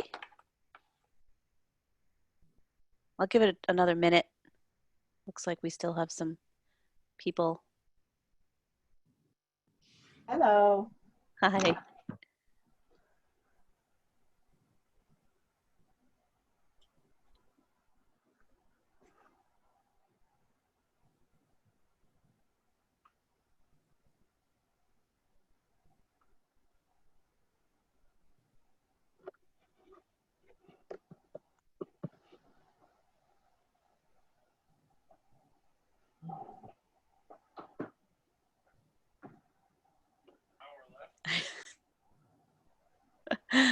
Well, actually, we're going on to slide 7. I know, I got to pick up the pace here. We're going to be ordering takeout for supper. Sorry, guys. Okay, I think we're ready to you guys ready to get started? Yeah, but I vote for sushi. Sushi. Yeah. Okay, I'm easy.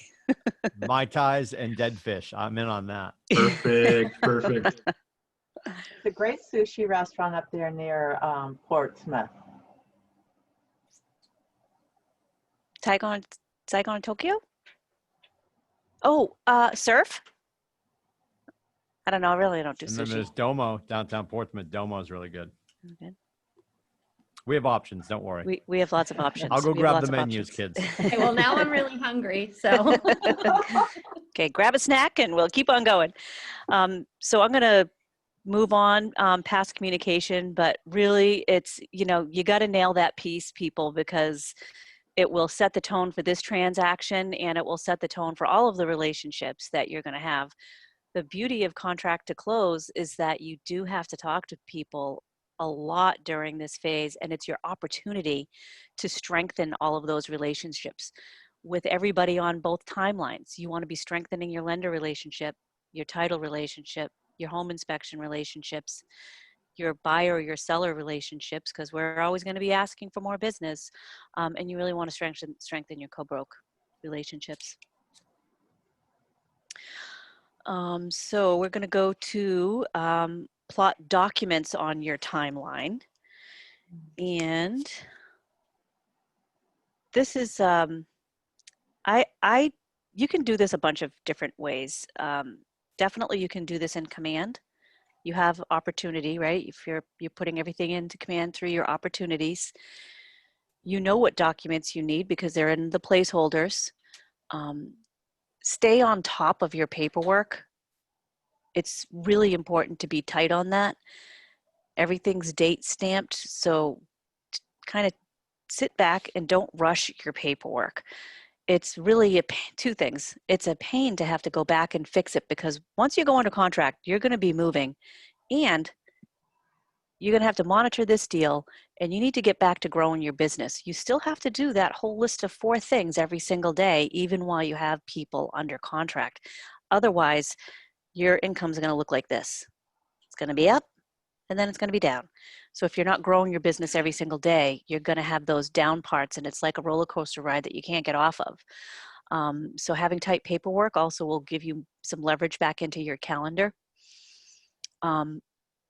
As soon as you do go under contract, go back and review all of your documents. You should have already submitted your buyer agency folder or your in opportunities and your or your listing documents. You should have submitted that to compliance if you're in the 463. I don't know how the other folks are doing that, but as soon as you go under contract, you're going to want to review all of those under contract documents again. Make sure that you have your dates down. I have a spreadsheet that for all of my pendings, that is just organically how it works for me. I have every contract for my entire team on there, and I have every date that's important to that deal on there. So I know when I have to have inspection responses. I know when finance commitments are coming in. I know when we're closing. And it makes it easier for me to make sure that my documentation is following in line with all of those deadlines on the spreadsheet. So you're going to do your under contracts, and I'm going to be careful here not to, because I don't know the Massachusetts and Rhode Island. I don't know what your rules are or what documents that you have to have. I would say follow your checklist on that, know what documents you have to have and get them done. As soon as, when you do have those documents, you're going to want to also make sure that all of the right people have those copies of those documents. You want to make sure that your client has copies of all of the signed documents. If, little things like if you are getting any buyer paid commission, the lender's going to need a copy of that buyer agency agreement. The title company is going to need a copy of that buyer agency agreement. So make sure that you have all of those documents ready to go and ready to go to the right people. And you'll be in much better shape. It'll be much smoother for you. And I love best practices for managing a deal. It really takes so many question marks off the table. So we're going to talk about that. Some of my favorite best practices, and then please jump in and tell me what some of your favorite best practices could be. What I love about best practices is it helps eliminate the likelihood of your transaction falling apart. Your best practices should be built so that you do them every single time, right, that you go under contract. For example, the pre-inspection is a best practice. And why do I do it? Because it makes that deal, when my seller goes under contract, it helps them get the most money for their house, and it helps them not to have to renegotiate on inspections. Probably 80% of the time, that buyer that they go under contract with won't even do an inspection because they have a valid home inspection from a well-known company in the area. So that is a best practice. Having conversations with your seller on disclosing everything, right? Prior to going online, prior to going live. But they need the education as to why are they doing that. We're disclosing everything because, or I think that just organically, they don't want, I don't want to tell them that there's a hole underneath the rug, on the floor underneath that rug. We need to educate them. Yes, we need to disclose that because it's going to come out at a home inspection. Best practice, appraisal. We're in a market where we're not getting, we're getting top dollar for properties So a best practice is know how to run your comps. Be realistic. Ask if you get an offer in that is so far over comp, you need to have that conversation of, well, what's going to happen if the appraisal comes in lower? How is that going to be handled? Will the buyer be able to make up that difference? Or set the expectation with your seller. The seller, you might have to come down on purchase price. But the good news is that you're getting the most the market will bear for your house. So I bet that's a great best practice. I'm going to give you guys a really great one. You're going to want to write this one down. And you learn your best practices from things how deals fall apart. A deal falls apart, or you hit a rocky road, and you're like, you know what? I'm never going to let that happen to me again. And this is how I'm going to do it. I'm going to build this best practice into my business. We had a deal that in New Hampshire, it was a New Hampshire deal, that towards the end of a transaction, we were in like day 30, when that's about when our finance commitments are due. The lender found out that the buyer, and I had the seller, the lender found out that the buyer had child support that they hadn't told them about, and it bumped their ratios out and their financing was denied. Now, I never asked the question, did your buyer make sure that do they have child support? Like, I wouldn't know to ask that, right? So how do you build a best practice around that?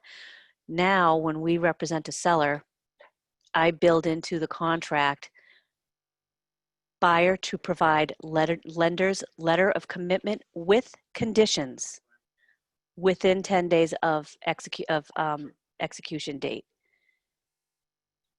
And I'm going to back up and I'm going to unpack that for you just a little bit.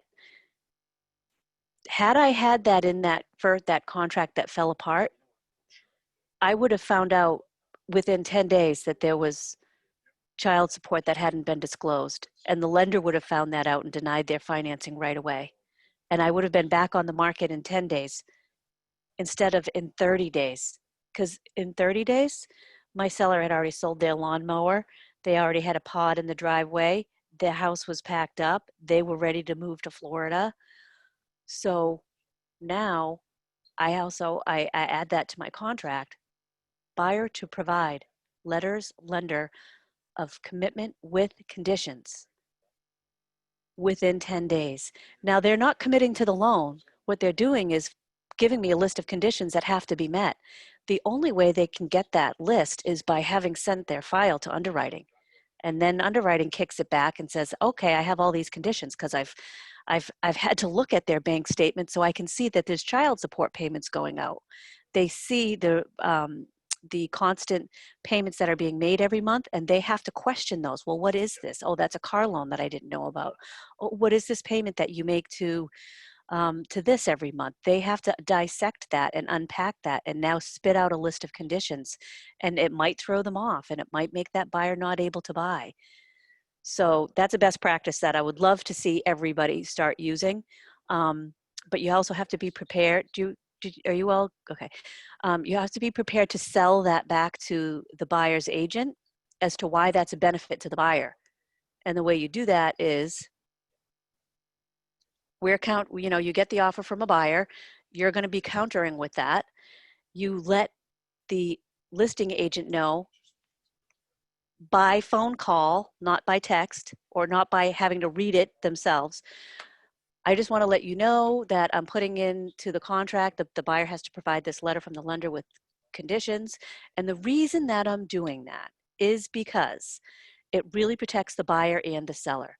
I want to protect your buyer before they invest in appraisals that, they're not getting that $500 back. I want them to know sooner rather than later if there's a condition on their financing that they might not be aware, that their lender might not be aware of. So it's the selling back part of your best practices that you also have to get good at. Feel free to interrupt me, anybody, too. Susan, there's some comments in the chat about they're asking, is this part of the pre-approval? This is the letter, and so you're talking about the commitment, your commitment letter, right? Is that what you're talking about? Like what hurdles they need to pass? Yes. So yeah. So maybe. Yes. Absolutely. So this is a commitment letter with conditions. So they're not committing to the loan. They're not saying we're guaranteeing the loan. What they are saying is, if all of these conditions can be met, I can make this loan happen for you. That they don't find those things out at pre-approval a lot of the times, unless they have, because you don't know what each lender does exactly for a pre-approval. You know that if they've done a full pre-approval to my standard, means that underwriting has had this file and they've looked at it. A pre-approval to Quicken Loans might not mean that. A pre-approval, just because it says the words pre-approval on it, doesn't mean that underwriting has looked at that file.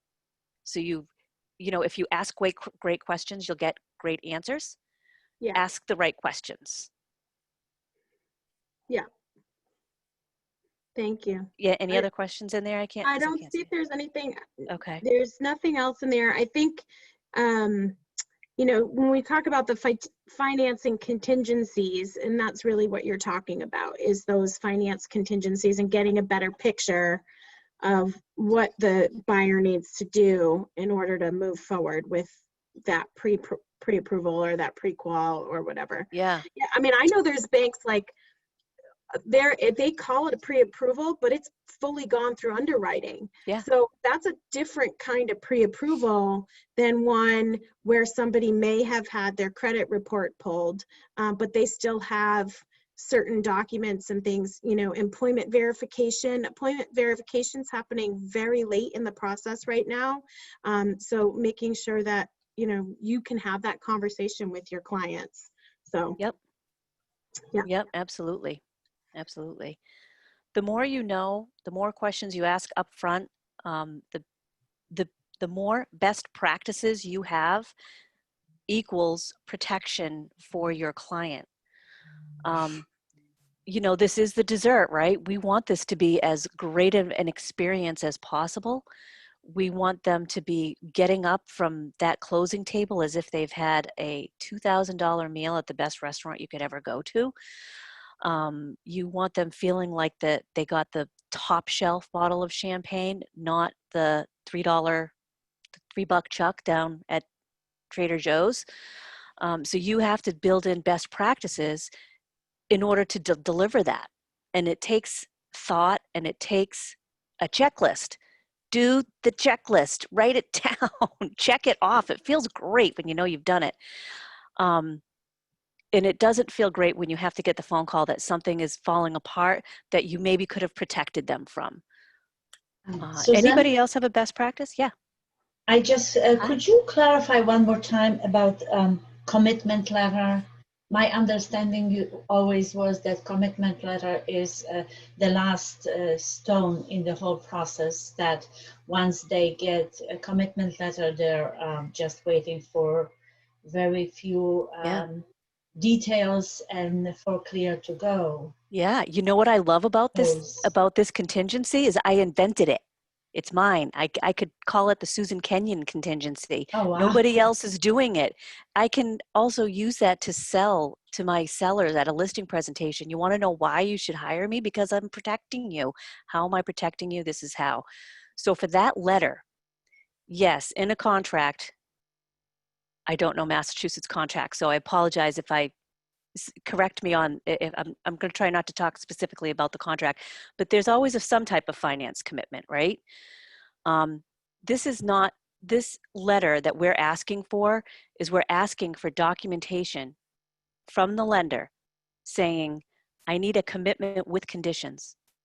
I need to know what the conditions are that your underwriter has found out from reviewing the documentation.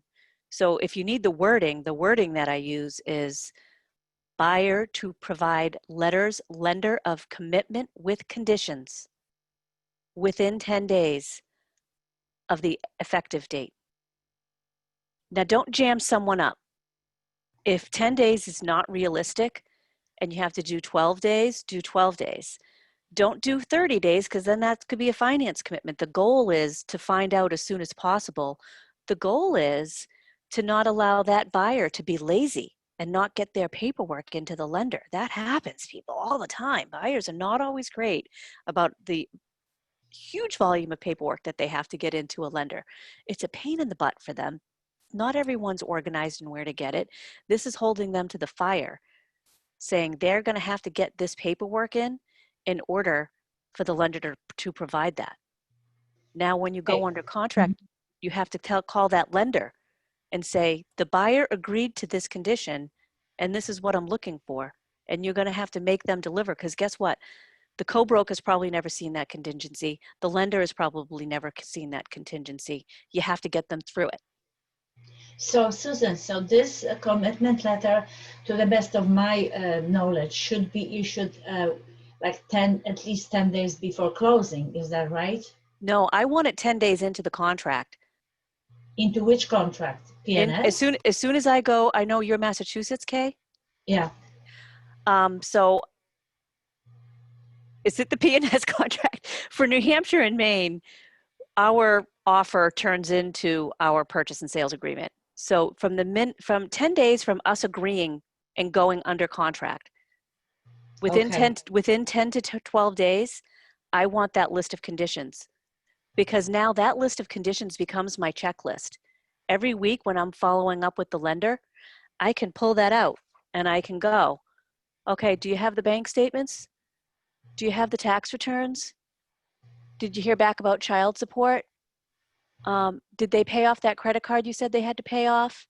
That's my list, and I can check them off as we go. And I now know that I can get to the closing table on time. If this list doesn't come out until you're 30 days into the contract, the likelihood of you closing on time could be very small. Or it could make you not close at all, which is what happened to me.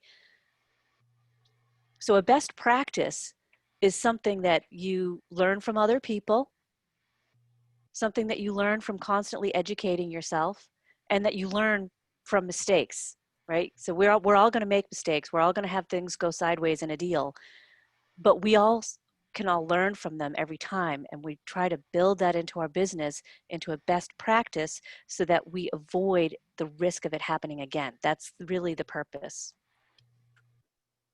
Does that answer your question, Kay? Yes, it's just that in Massachusetts, we have offer to purchase first, then purchase and sale agreement, and then of course closing. And we never see commitment letter before closing. Yeah, we never see it before PNS. Yep, ever. you're going out of the box, and that's okay. It's okay to go out of the box. You don't have to do things the way everybody else is doing them if you're adding in a layer of protection. You know what I love about that one is you're protecting both sides. Isn't that great? Yeah. So if I delivered it to you with that tone, or if I delivered it to you, well, I don't trust that your buyer is going to give all their documentation, and I want to know that if there's going to be a problem. Or, hey, this is great. We're protecting both sides. So figure out how to deliver it. Communicate the benefit, because it really does benefit both sides. I might have had a couple other notes in here too. Best practices for appraisal, for buyers, you want to make sure that, you're running comps. Do your job, people. Don't let them, if they're writing offers that are so far over comps, you have to know if they're going to be able to pay the difference. I'm seeing, talk about best practices, and I'm seeing other agents right now from the listing side remove the appraisal contingency and put in there that if the appraisal comes in low, that the buyer is going to make up the difference in the purchase price. That's a best practice right now that some agents are using. So what do I have to do? I have to make sure that my buyer understands that and that they can afford it. So what's a best practice from the seller side on that? If we're in this market where I'm getting an offer and the offer is way over the comps, my best practice is that I'm going to ask better questions and get better answers of the buyer's agent to find out if they'll be able to even afford and make up the difference. That's a good best practice. Coach your buyer on getting their fully pre-approved and getting their documentation to the lender. I'm very direct with my buyers when they go under contract. My best practice is that I let them know the lender's going to be asking you for a lot of documentation. And then I give them the examples of what they're going to be asking for. I need you to get them to her within 24 hours of her asking for them. And it needs to be the complete list of what she asks for. You can't drip in documents to your lender. If she asks you for a stack, you deliver a stack, because what happens is if you drip them in, they all sit here until they're all in. And when they're all in, then it gets submitted. So best practice is to walk your buyers through that process. The lender might not be doing that because they're going 1,000 miles right now. They're so busy. Does anybody else have a best practice or need any suggestions for? I mean, I could go all day on best practices, so I won't unless you have a question. I was just going to add one, Susan, of my own experience that I try to share with people now as a listing agent on the list side, because it burned me. And like, this is, you learn it because you get hurt, right? Yeah. So I had a closing. The house was still full of stuff. And, you know, I'm in my dress and my heels on closing day, like chucking stuff in the back of my car, the other realtor's car, all the stuff. So I now do drop-ins, scheduled drop-ins with my sellers, starting at about 2 weeks out. And I will drop in and I'm going to bring you guys some coffee and see how you're doing, check in on the process. And if I don't see anything packed, I will specifically ask them, like, what's the plan? Who's coming to help you? How, you know, how are you guys going to get this stuff out of here? And then like a week later, it's on my calendar, but I let them know, like, hey, is it okay if I stop by again? I'm going to be in the neighborhood on Monday, and just check in and say hello and keep it very social, but also with a purpose. So, you know, if they are hitting a hurdle, if something happens, because stuff happens, right? I have a plan, right? Okay, I have a junk person. They will come and get this stuff. But if you have 2 weeks, you can get that stuff done. If you have 24 hours, it's really hard to make it happen. And, you know, that's on the buy side. I had a deal where they hadn't, the house wasn't clean, all this other stuff. And the seller actually ended up having to give my client some money at the closing table to make it right. And so you don't, you know, just thinking about that, like, that's a great one. So that's what I always just like, I'm going to bring you things and I'm going to make sure that you're packing. Yeah. And make sure that they're doing whatever items might have been negotiated from an inspection, right? Yeah. Did So you that's get the other thing. Do you have the receipt from the furnace being cleaned? Right. Did you fix the broken window? Yeah. You know, you're following up with all of that stuff. That's a great one. Sure. Yeah. Okay. Now we're flying. I think that's the one we just did. Co-broke relationships. I love this slide. It's so important. We've talked a lot already about why it's important, because you're going to be, you know, we run into the same people over and over again, right? We do. And I truly want them to see my name on a contract and then go back to their seller and say, we want to work with her because she's going to get this deal closed. She never brings unqualified buyers. She never asks for small honeydew things. She coaches her clients on inspections. She follows up with communication, right? So you want your co-broke to almost be carrying your flag so that when they see your name out in the market, a smile is the first thing that happens. That's their first reaction. How to have a good co-broke relationship, you know, your emotion when you communicate is one of the ways that you have a good co-broke relationship. It is also how your emotion when you communicate with them is how they're going to communicate back to their client. So it's really important that you're coaching your co-broke without them knowing that you're coaching your co-broke. So here's an example. I was talking to a co-broke yesterday, and we're looking at most likely having to delay a closing from, she wanted to close, we're supposed to close on Friday. Her lady wants to close on Thursday. We're really probably going to close on Tuesday. It's going to be Tuesday. It's not going to be Thursday or Friday. So I pick up the phone, right? So we start with that because we're not texting that. Nobody wants bad news over a text. And I had to get her through that. Her first reaction was, this is going to be a big problem for my clients. She's not going to be happy about that. This is going to cause a lot of stress. So I'm very calm, and in my communication, I'm coaching her. You know what, Kathy, that is going to be a hard conversation. I'm sorry that you're going to have to make it. This is the reason that we're doing that. If we can close on Thursday or Friday, we absolutely will, but we want to let people know sooner rather than later that there's a potential for closing on Tuesday. And for these reasons. And Kathy, I have every confidence in you that you're going to be able to handle her being upset and getting her through that okay. And she was like, you know what? Yeah, I can. I'll get her through that. So it's all on how you're going to communicate with them. So I'm coaching her on, you know what, I'm delivering bad news. But there's nothing that I can do about it, right? It's going to happen how it can happen. We're all working to get to the table as fast as we can. But I know that you can handle that conversation, because the agent, if it's about something that's going sideways, the agent's first reaction really might not even be, how is my seller or buyer going to handle that? It's going to be, oh my God, I don't like giving people bad news. Now I'm going to have to call them and tell them that we're not closing on time. Or now I'm going to have to call them and tell them that they want the septic replaced. So you have to communicate with your co-broke in a way that they're going to be able to transfer that back. If you transfer back chaos and drama, that's what's going to go back to their client. So your emotion is important with your co-broke relationships.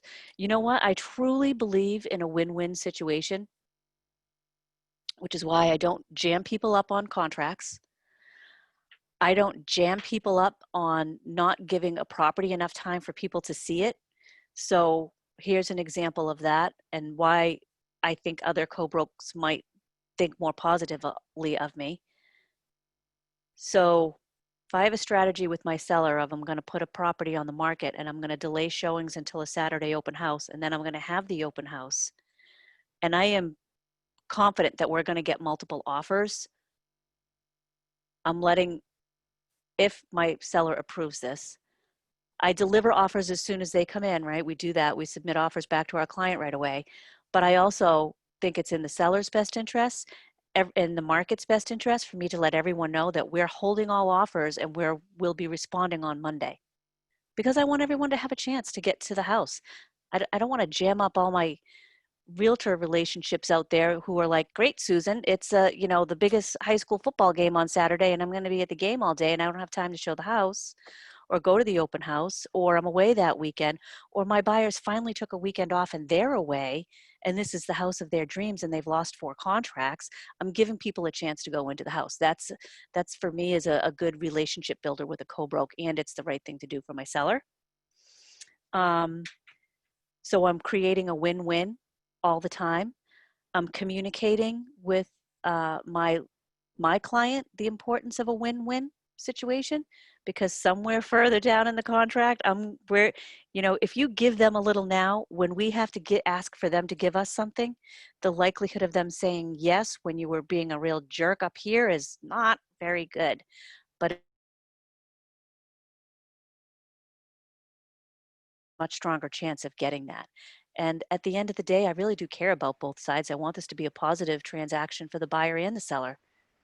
Because that other person's client, if I give them a bad experience, they're going to go tell people at dinner that, oh my God, Susan with Keller Williams was horrible. And then mostly they'll remember Keller Williams. I don't want that. So a win-win with your co-broke is important. And that script, your client has their perspective and my client has this opposite perspective. They're right. Your client is right and my client is right. How are we going to work together to meet in the middle? And we're creating that working together part by having a script like that and believing in it. Let's come up with a solution that can work for both of them. The tone is important with your co-broke relationships. Don't yell. This is business. It's not personal. And agents organically make this personal. They do it all the time. It's not personal between agents, and nor should it. Your co-broke relationship is a professional relationship, so the more you can bring it back to a professional relationship, then the better co-broke relationship you have. Because we're not here to be friends, we're here to work together. The friends part can happen outside of a transaction. Never write something that can hurt your client or that can come back and hurt you. Be really careful with your communication with your co-broke, because those written communications in a text or an email live forever. You can't ever get them back. You never know who has copies of it. And when something goes wrong and your broker says, I want every email that you sent, or it comes up somewhere else, you don't want to be like, oh my God, I can't believe I wrote that in an email. If you're having a frustrating moment with a co-broke and you want to write a nasty email, write it and then delete it, if that makes you feel better. Then be the bigger person and have a great relationship with your co-broke. Let people vent.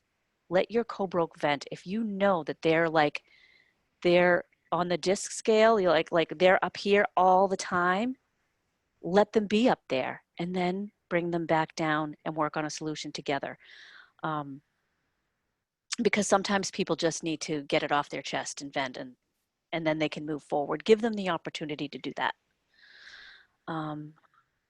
Yeah, I think co-broke relationships are one of the biggest things and biggest pluses that you can give to your client. And you can also sell that to your buyers and your sellers right from the very beginning of a listing presentation or a buyer consultation. You know, one of the reasons that you should work with me is because I have a great reputation in this market. Other agents really like working with me. When I write an offer, they're happy to see my name on it. And you're in a situation right now, Mr. Buyer, where it's very competitive. It's going to be a benefit to you that representation says the Kenyon team. So sell it back to your clients too. Is there anything in the chat, or does anyone have any thoughts on your co-broke relationships? Can I come in with the best practice? Yeah. I had a couple emails in we'll say prior lives come back. And I'm guessing not in a good way. Yeah, they became things. But one of the things that came back from me, because the other thing too is that I use keyboard shortcuts a lot. Like I don't grab my mouse and like click send. Like I use the keyboard shortcut for for sending emails, which makes it even worse, right? Because you're firing off an email and then you just keyboard shortcutting send, and it's like this instant send, and then and they know you did that. Exactly. Yeah. And then a day later you get hauled into your boss's office, and like I said, it's a thing. One of the things that I was advised of was to never put the person's email address in the to field, right? Like, so you can't accidentally send it. Exactly. So you're composing the email, and even if you accidentally keyboard shortcut that send, the email's not going to go anywhere. And at that point, like you're also making really, really, really sure that you actually really want to send that email, which gives yourself a chance to ask yourself, do I really want to do this? Mm-hmm. And that actually saved me a couple times. Because with keyboard shortcuts being what they are, and I'm also a fast typist, so there's like literally no mental processing time in that whole process of asking yourself, do I really want to do this? Yeah. So keeping that email address out of the to field was actually that's a good one. It saved me a couple times. I'm going to hijack that. I'm definitely going to use that one. It was pretty helpful. Awesome. And also saved my job a couple times. So there's that. Awesome. Anybody else? No? Love his opinion. Yeah. Okay. Oh, goody. Get repeat business and referrals. Boy, that whole growing your business part's hard, isn't it? The lead generation. Unless my husband loves lead generation. If he actually could just sit and only make phone calls, he's that one. He's that person. And never go to a home inspection or take buyers, go to buyer appointments, he would be in his glory. He loves it. But it's hard. I think for most of us, the growing your business part is a lot of work. It's a lot more work than you think it's going to be when you're going through the licensing class and when you first get started. You think you're going to put your name out there and you're going to announce to social media that you have your license, and that it's going to flow. It's going to be coming in every day. My phone's going to be ringing off. My phone's going to be blowing up. I'm not even going to have time to go out to dinner because I'm going to be so busy just by letting people know. Well, it doesn't really work that way. However, it can work really well for you if you're on purpose about it. Facebook friends, and I Facebook friend my clients usually towards the end of a transaction. In case something goes bad, I don't want them to be putting anything on Facebook to my feed until I know it's really hunky dory. But how do you get repeat business and referrals for that grow your business piece? Once you're in the business a while, the repeat business and referrals can be very lucrative. I put $2 million worth of property under contract off of one referral that I've never even had as a client this week, with 2 buyers that have never been to the property and will not see it until the day they close. Because I'm on purpose about referrals. I'm on purpose about getting repeat business. I'm on purpose about staying in relationship. So how do we do that? Facebook, social media. If that's not you, you don't like it, you don't want to post stuff, get over it, do it, put it in your calendar, be on purpose about it. Don't pretend to do it like I'm going to go creep everybody I know on Facebook. You have to interact on purpose on Facebook. You can't just like people. You can't just give them the thumbs up or the frowny face. You have to comment, you have to write, you have to engage on your sphere's posts. You will get referrals that way just from being interactive with them. You drip in that you're an agent in ways that you're adding value to your social media. Not, hey, I just listed a 3-bedroom, 2-bathroom house. It's by showing people things that you might find at a home inspection, right? Saw this at a home inspection today, a picture of something. For those of you with house maintenance issues, this is something to keep your eye out for. Or, a picture of you and a buyer or a seller at a closing table. People love that stuff. We get more reaction to a photo of one of us at a closing table with a client than anything else. I'm showing them that I'm helping someone, showing them that I'm doing business without boasting. Add value constantly, be positive. If you have a political opinion, I should not know what it is. I should not know what your political opinions are. We lose the right as real estate agents to use Facebook and Instagram and any other form of social media the way that everybody else does. Social media should be looked at as a lead generation tool. I should not be putting anything that isn't positive on there. I shouldn't be putting political things on there. I should never, ever bash anyone on social media. I should never complain on social media. I shouldn't be putting up that, oh my gosh, I just can't get out of bed every day. It's such a struggle to get out of bed. Who's going to want to work with me when I say that? If I have an ailment, tell your spouse, tell anybody else, but don't put it on Facebook or on Instagram. Don't put, pictures of you shotgunning beers or doing crazy things like that. I see this on people's pages. Put out on social media the things that you want other people to see you doing. They want to see you involved in the community. They want to see that you're doing business. You need to be reminding them that you're a realtor. It's not their job to remember that you help people buy, sell, and invest in real estate. It's your job to make sure that they know that, so that when they know something and you're top of mind, you're the person they call. So the example I gave you of the 2 referral pieces of business that I put under this week, that was because we made the care call and we were top of mind. This person knows plenty of other agents. I'm on her Facebook. She's in my sphere. I know who she knows. We're both in the same community, but we were top of mind. So you're growing your business, you're making your calls, you're showing people you care, you're on social media, you're sending handwritten notes, you're doing all of those things to be top of mind so that you can get referrals and repeat business.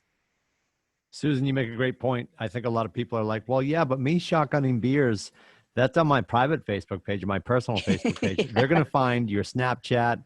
They're going to find your tax record. They're going to do a deep dive into your world as soon as they start to realize that they may go into business with you. So like attracts like, and you know, we're certainly saying, and I think it's an old adage, you don't discuss religion or politics. We're certainly not saying that you can't do that. We recommend that you don't. I think your office too, if you go back to your office will probably recommend and may even have a policy on how you speak, because again, you're speaking at our little office up here. You know, if the Kenyans decide to go on and wax political, they are representation for over 670 families behind the agents, right? So we've got to be hyper clear about that. So if you choose to be the political realtor in your town, you know, again, based on how your office feels about it, have at it. Just know that it will most likely directly affect your business. And Michael Jordan said after he retired, somebody said to him, hey, listen, you never discuss politics. And, you know, I think at the time, and I think he's held true that he's pretty clear about being a Democrat. You never discuss politics. And he said, you know what? He goes, the only color I was ever worried about was green. I wasn't worried about the red and the blue. He goes, you know, I'm in the business of selling sneakers and selling my brand, and I want to connect with everybody. So he still has yet to actually come out and say anything, but I think most people have described him as a Democrat. All that aside, you know, please know that you're representing your office. You made the point earlier, Susan, that, you know, if they have a great experience, they're going to remember you and your brand. If they have a bad experience, they will definitely probably fly the flag of the brand first, and that affects all of our families. So as we always say at our market center, we're not here to tell you how to run your business. We're here to offer best practices. And one of the best practices right now is just to be a great representative of your community, and, you know, and lead with your heart, not with your politics. Yeah, and it's not easy to do. I mean, I'll be very transparent. My husband loves to go on there and post that stuff, and I'm like, you can't do that. Take it down. You can't we do have a that. few people that we have to remind them that, you want to be in business on November 4th, right? Maybe you curb your comments.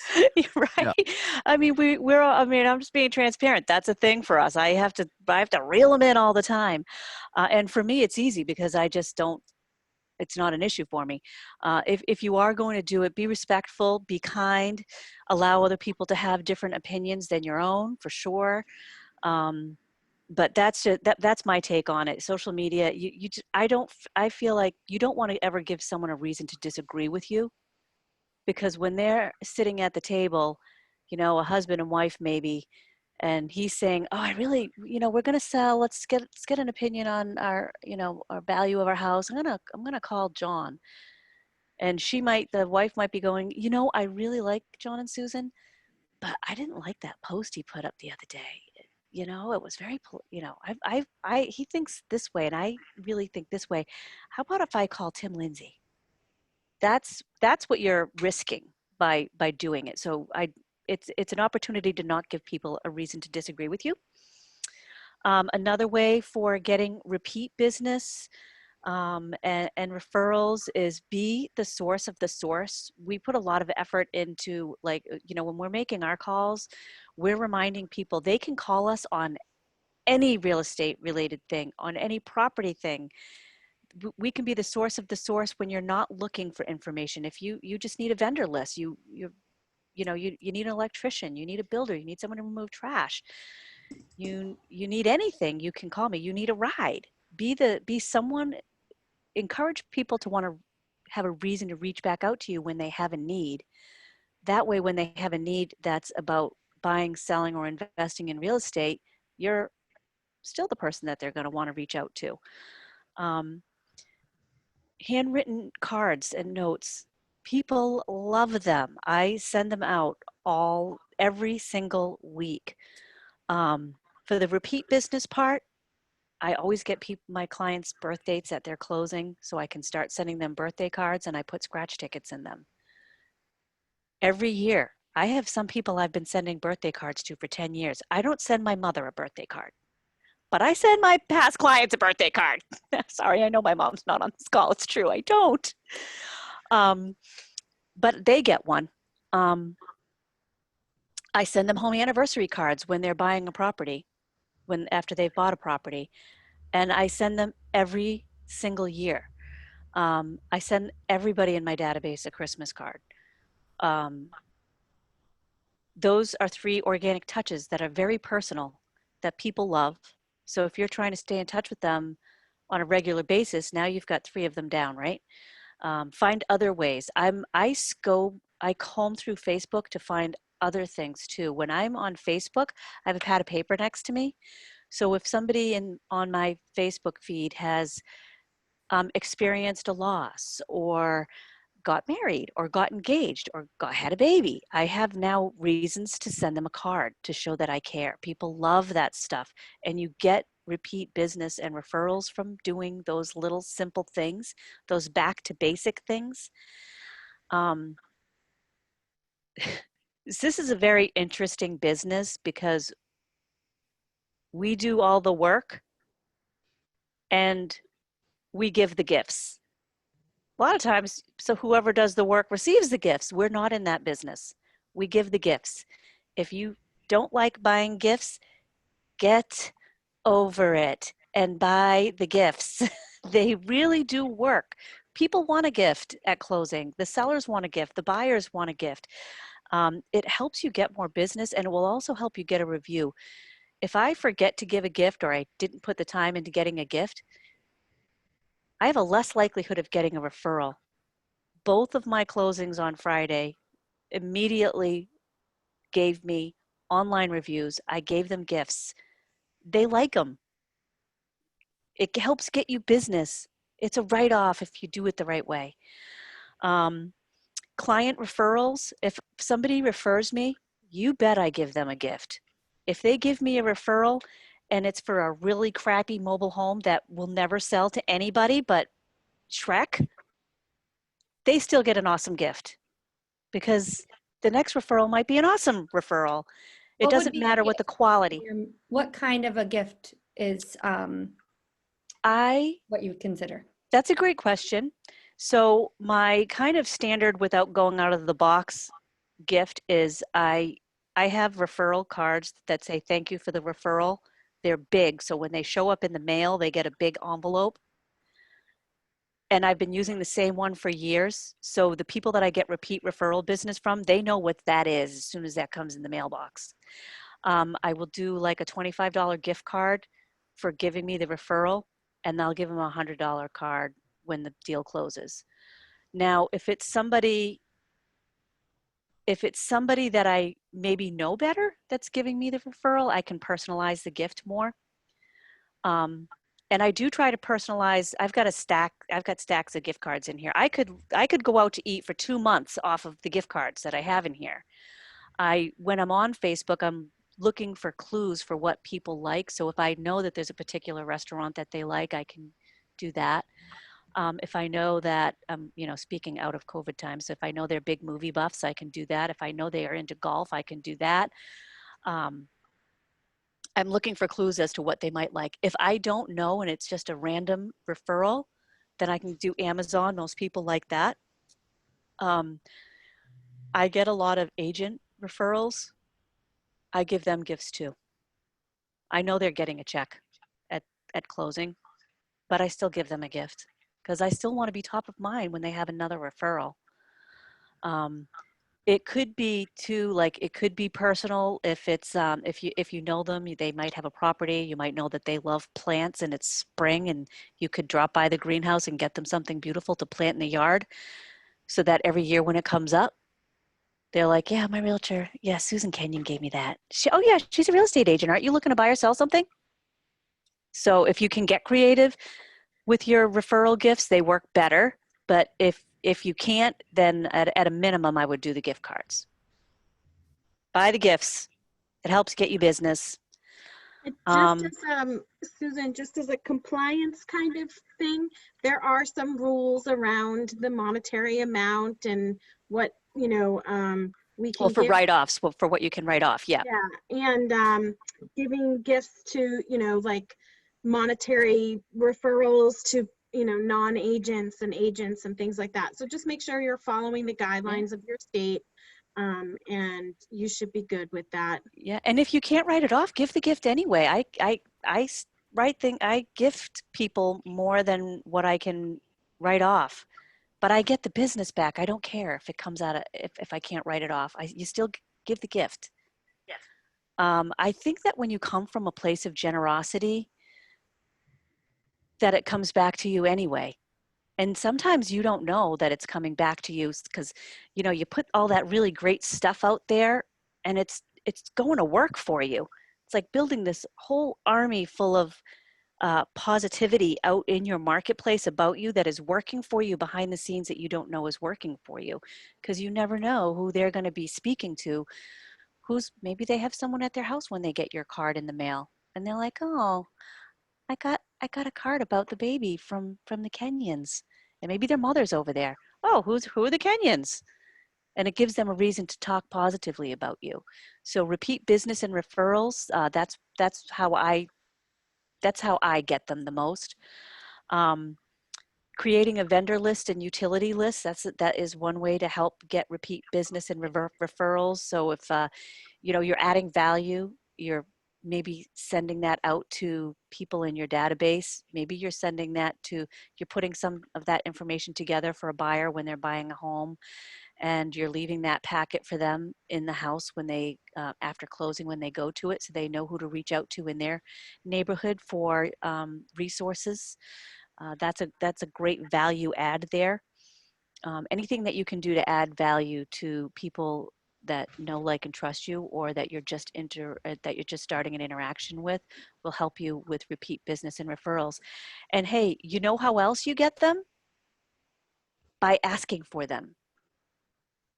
If you don't ask, they may not offer. If Could you you repeat do that? I want to ask, write that down. you have to ask for the referral. Ask for them. Huh. Who in your life is there somebody that you work with that might be looking to buy or sell or invest in real estate? This is what the market looks like right now. Is there somebody in your life that might want to know what the market looks like right now?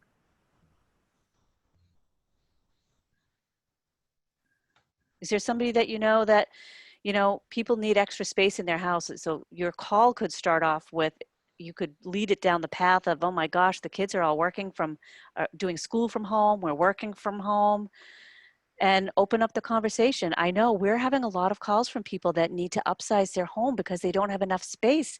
Have you been talking to anybody is experiencing that? Is there anyone in your life that I could help that might need more space for remote learning and working from home? Susan, so Vladimir is asking, is it legal to advertise a $25 gift card for every referral? No. No. We do not want to outwardly advertise that there is going to be a transaction for a name. To Susan's point, though, and I think even more importantly, like as soon as I get it, if the Kenyans send me a referral, I'm going to send them even a $5 or $10 coffee card and just say, thank you so much for sending the Lindsays to me. I'll keep you abreast of how it moves forward, because I want to thank them for the at-bat. Mm-hmm. If we determine they're unable to sell, that's not the Kenyans' fault. If we determine that I sucked at the kitchen table, that's not the Kenyans' fault. I want to always thank my people for the at-bat. Yeah. Then if I close the Lindsays, I'm taking the Lindsays out to a steak dinner, and I'm bringing the Kenyans with me. We're all getting together because now we're friends. The transaction's over, and I'm going to thank everyone appropriately, right? Yeah. And to each his own. It doesn't need to be like Ruth Chris, but at the same time, I do want the Pavlov's dog theory of the bell rings, the dog salivates. I want to thank people for the at-bat. Yeah. So a $5 or $10 coffee card, thanking them for the at-bat, making sure that, hey, every time Timmy doesn't only thank me when the deal closes, he thanks me for every opportunity to help my people. Mm-hmm. But we do not want to publicly say, hey, if you've got a name for me, I've got a coffee or a $25 gift card No. for you.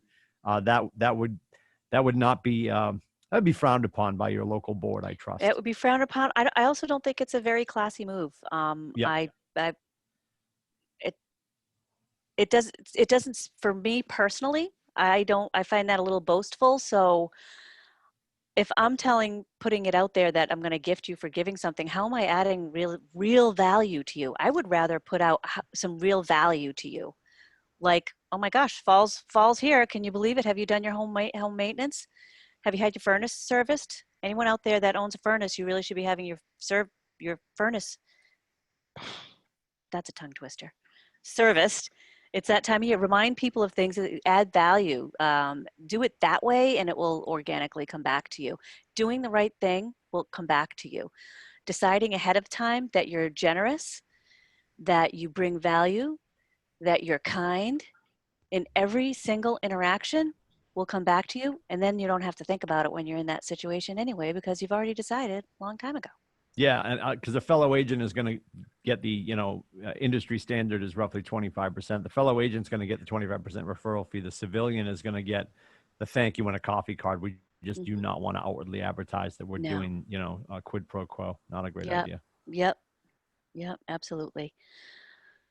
For and the same for closing. You be careful of what you are and are not allowed to write off as far as closing gifts. But yeah, I do think closing gifts are important.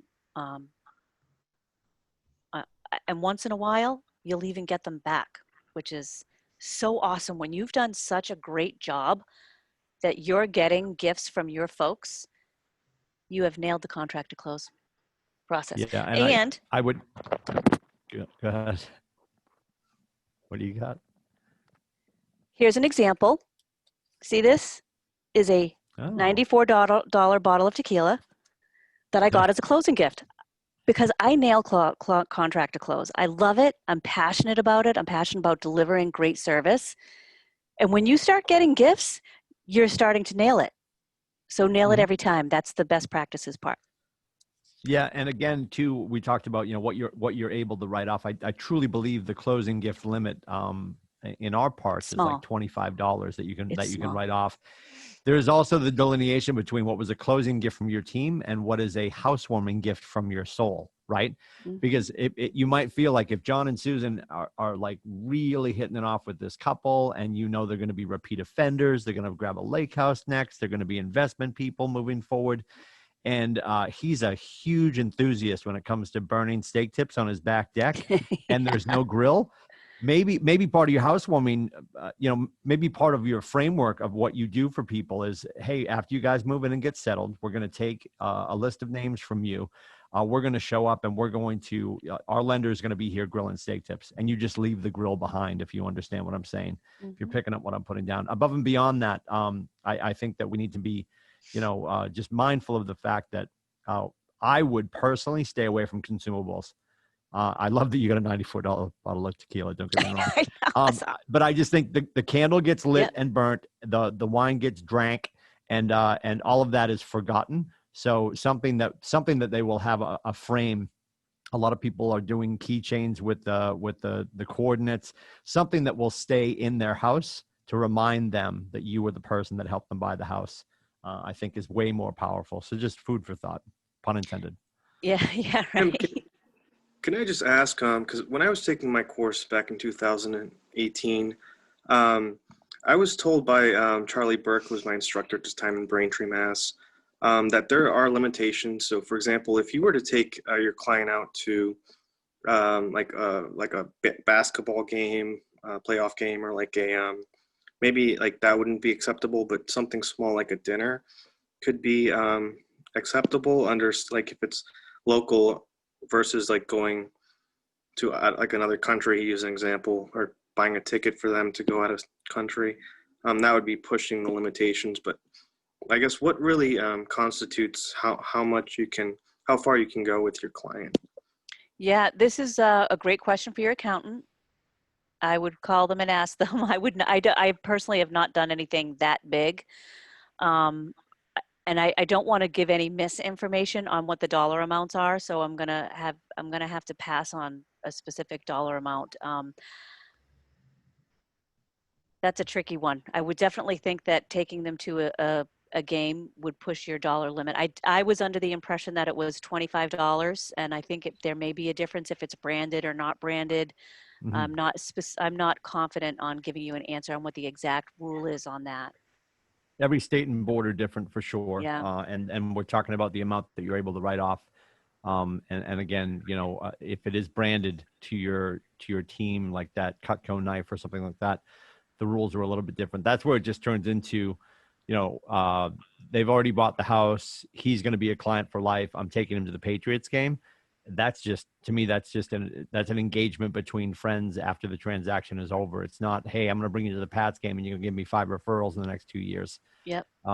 That's where we start to get down. So again, conversations to be had with your managing broker and the leadership team at your market center. And again, every state and board it may vary on the limit that you can spend for closing gifts that would be Yeah. considered able to be And my written off. motivation is not to be able to write it off. So I'd rather just be a generous person and not take the write-off if that's what I needed to do. So. Susan? Hi. Hi. So I had to actually purchase a home warranty to keep the deal together. It was like almost $500. Can I write this off? I don't know that I have the correct answer for that. Erin or Tim, do you know that? I think I would think so, but well, yeah, because and then ultimately it would have to be purchased by you in their name. And again, I think we might be going down a wormhole that we, with 4 minutes left, shouldn't go down. Yeah, I think that might be best answered by your managing broker. Yeah. I think you'd be able to write it off. At the same time, ultimately the paperwork as a document would have had to have reflected their ownership of the property that you were purchasing it for. So that's a tricky one for sure. Yeah. Okay, I know I'm kind of taking a long time here. I apologize. So we're going to keep going. We're on command transaction management. I know that there are custom guides and checklists in command that you can use. You have the placeholders for your opportunities that are checklists. Checklists work just like your database. When you think you'll remember to do something, you're not going to. So use command to remind you to do those things. The checklist, having it written down, you put people, you put those in there, and then when it pops up, just do them.